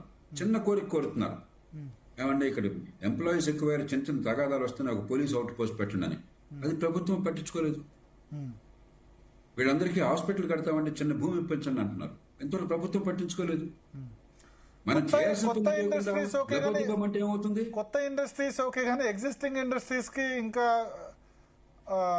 ఏమంటారు, ఇంకా జాబ్ క్రియేషన్ చేస్తామని సపోర్ట్ లేదు. చిన్న చిన్న సమస్యలు కూడా పరిష్కరించాలి. ఎగ్జాక్ట్లీ. ఇప్పుడు అవకాశాలు అందిపుచ్చుకోకుండా మనం తమాషాలు చేస్తున్నాం, మాటలు మాట్లాడుతున్నాం. కాబట్టి మనం హై అండ్ ఎలాగైతే గూగుల్లో మరొకటి మంచిది, తప్పనిసరిగా మనకు కావాలి. మన దేశం హై టెక్నాలజీ వదిలేదు, కానీ లో టెక్ ఇండస్ట్రీస్ ఉన్నాయి. పెద్ద నైపుణ్యం అవసరం లేకుండా మరి విరివిగా లేబర్ ఉన్నటువంటి ఇండస్ట్రీస్ ఉన్నాయి. దానికి ప్రోత్సాహం ఇవ్వకపోతే, ఇది చిన్నగా దాన్ని చెల్లుచూపు చూస్తే, అంత గ్లామరస్గా మనం ఆలోచిస్తుంటే, మరి దేశంలో కోట్లాది మందికి ఉపాధి ఎట్లా వస్తుంది? వాళ్ళందరూ అభివృద్ధి పథంలో పాలు పంచుకోకపోతే, వాళ్ళకి ఆదాయాలు పెరిగి మధ్యతరగతిలో రాకపోతే దేశాన్ని ఎలా కాపాడతాం మనం? ఓకే. సో మొత్తానికి ప్రజలు కోఆపరేట్ చేస్తారు అంటారా? అంటే ఒక 15-20% అయినా మార్పు జరుగుద్దా సార్ దీనివల్ల? నాకు పూర్తి విశ్వాసం అన్నది. ఇప్పుడు ఆర్థిక క్రమశిక్షణ ఉన్నా కూడా ఆ ఉన్న పార్టీలని మళ్ళీ ఎన్నుకుంటున్నారు కదా. మీరు ఒరిస్సా చూడండి, ఒక పేద రాష్ట్రం. నవీన్ పట్నాయక్ని 5 సార్లు ఎన్నుకున్నారు. 25 ఏళ్ల పాటు ఆయన అధికారంలో ఉన్నాడు. బాధ్యతతో, క్రమశిక్షణతో ఆయన నివర్తించాడు. సంక్షేమాన్ని చూసుకున్నాడు ఆయన, మంచి అభివృద్ధిని సాధించాడు. మరి ప్రతి సంవత్సరం కూడా మీకు ప్రభుత్వం ఖర్చులో పొదుపు చేసి, ఆదాయం కంటే ఖర్చు తక్కువ చేసి దానిలో మిగులు సాధించి దాన్ని పెట్టుబడులకు పెట్టాడు ఆయన. ఆయన పదవి పోయినా కూడా, 25 ఏళ్ల తర్వాత పదవి పోతుంది సహజంగానే. ఆయన ప్రజల్లో ఒకసారి ఒరిస్సాలో ఎవరైనా అడగండి, మీరు పాత్రికేయులను అడగండి, ఎంత గౌరవిస్తారో ఆయన్ని. అధికారంలో ఉన్న ప్రభుత్వం కావచ్చు, పార్టీ కావచ్చు, లేకపోతే అక్కడ ప్రజలు కావచ్చు. అది ఏనుగు బతికినా చచ్చినా కూడా ఏనుగు అట్లా ఉండాలి. ఎలక్షన్ క్యాంపెయిన్ కూడా నవీన్ పట్నాయక్ కాదు ఇంకెవరో పాలిస్తున్నారు అన్నారు తప్ప నవీన్ పట్నాయక్ నేను తిట్టలేదు, బీజేపీ కూడా. కాబట్టి మనం ప్రజల కోసం నిజమైన పాలన ఇస్తాం. కొన్ని నిబంధనలు ఉంటాయి, తేలిక కాదు. ఒక పేద దేశంలో ఈ డ్రామాలు ఆడతారు, రకరకాలు ఉంటాయి. కానీ ఇంకో మార్గం లేదు. దేశం మీద ప్రేమ చూపెట్టి, అటు పక్కన సంక్షేమంతో అభివృద్ధిని కలిసి సాధించి, కొంతైనా అవినీతిని తగ్గించి నిజాయితీగా చేస్తే ప్రజలు ఆదరిస్తారు. ఒకసారి ఓడించారు, పోనీ కంపెనీ పోయిందా, తర్వాత వాళ్ళే తెలుసుకుంటారు.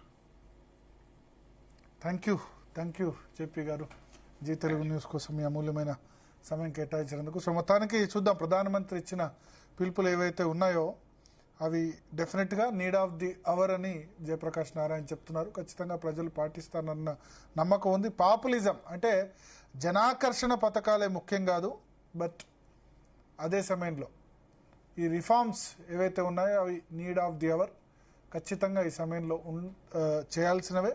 ప్రభుత్వానికి ప్రజలు కూడా కోఆపరేట్ చేయాలని ఆయన చెప్తున్నారు. ఇది ఇవాల్టి DNA.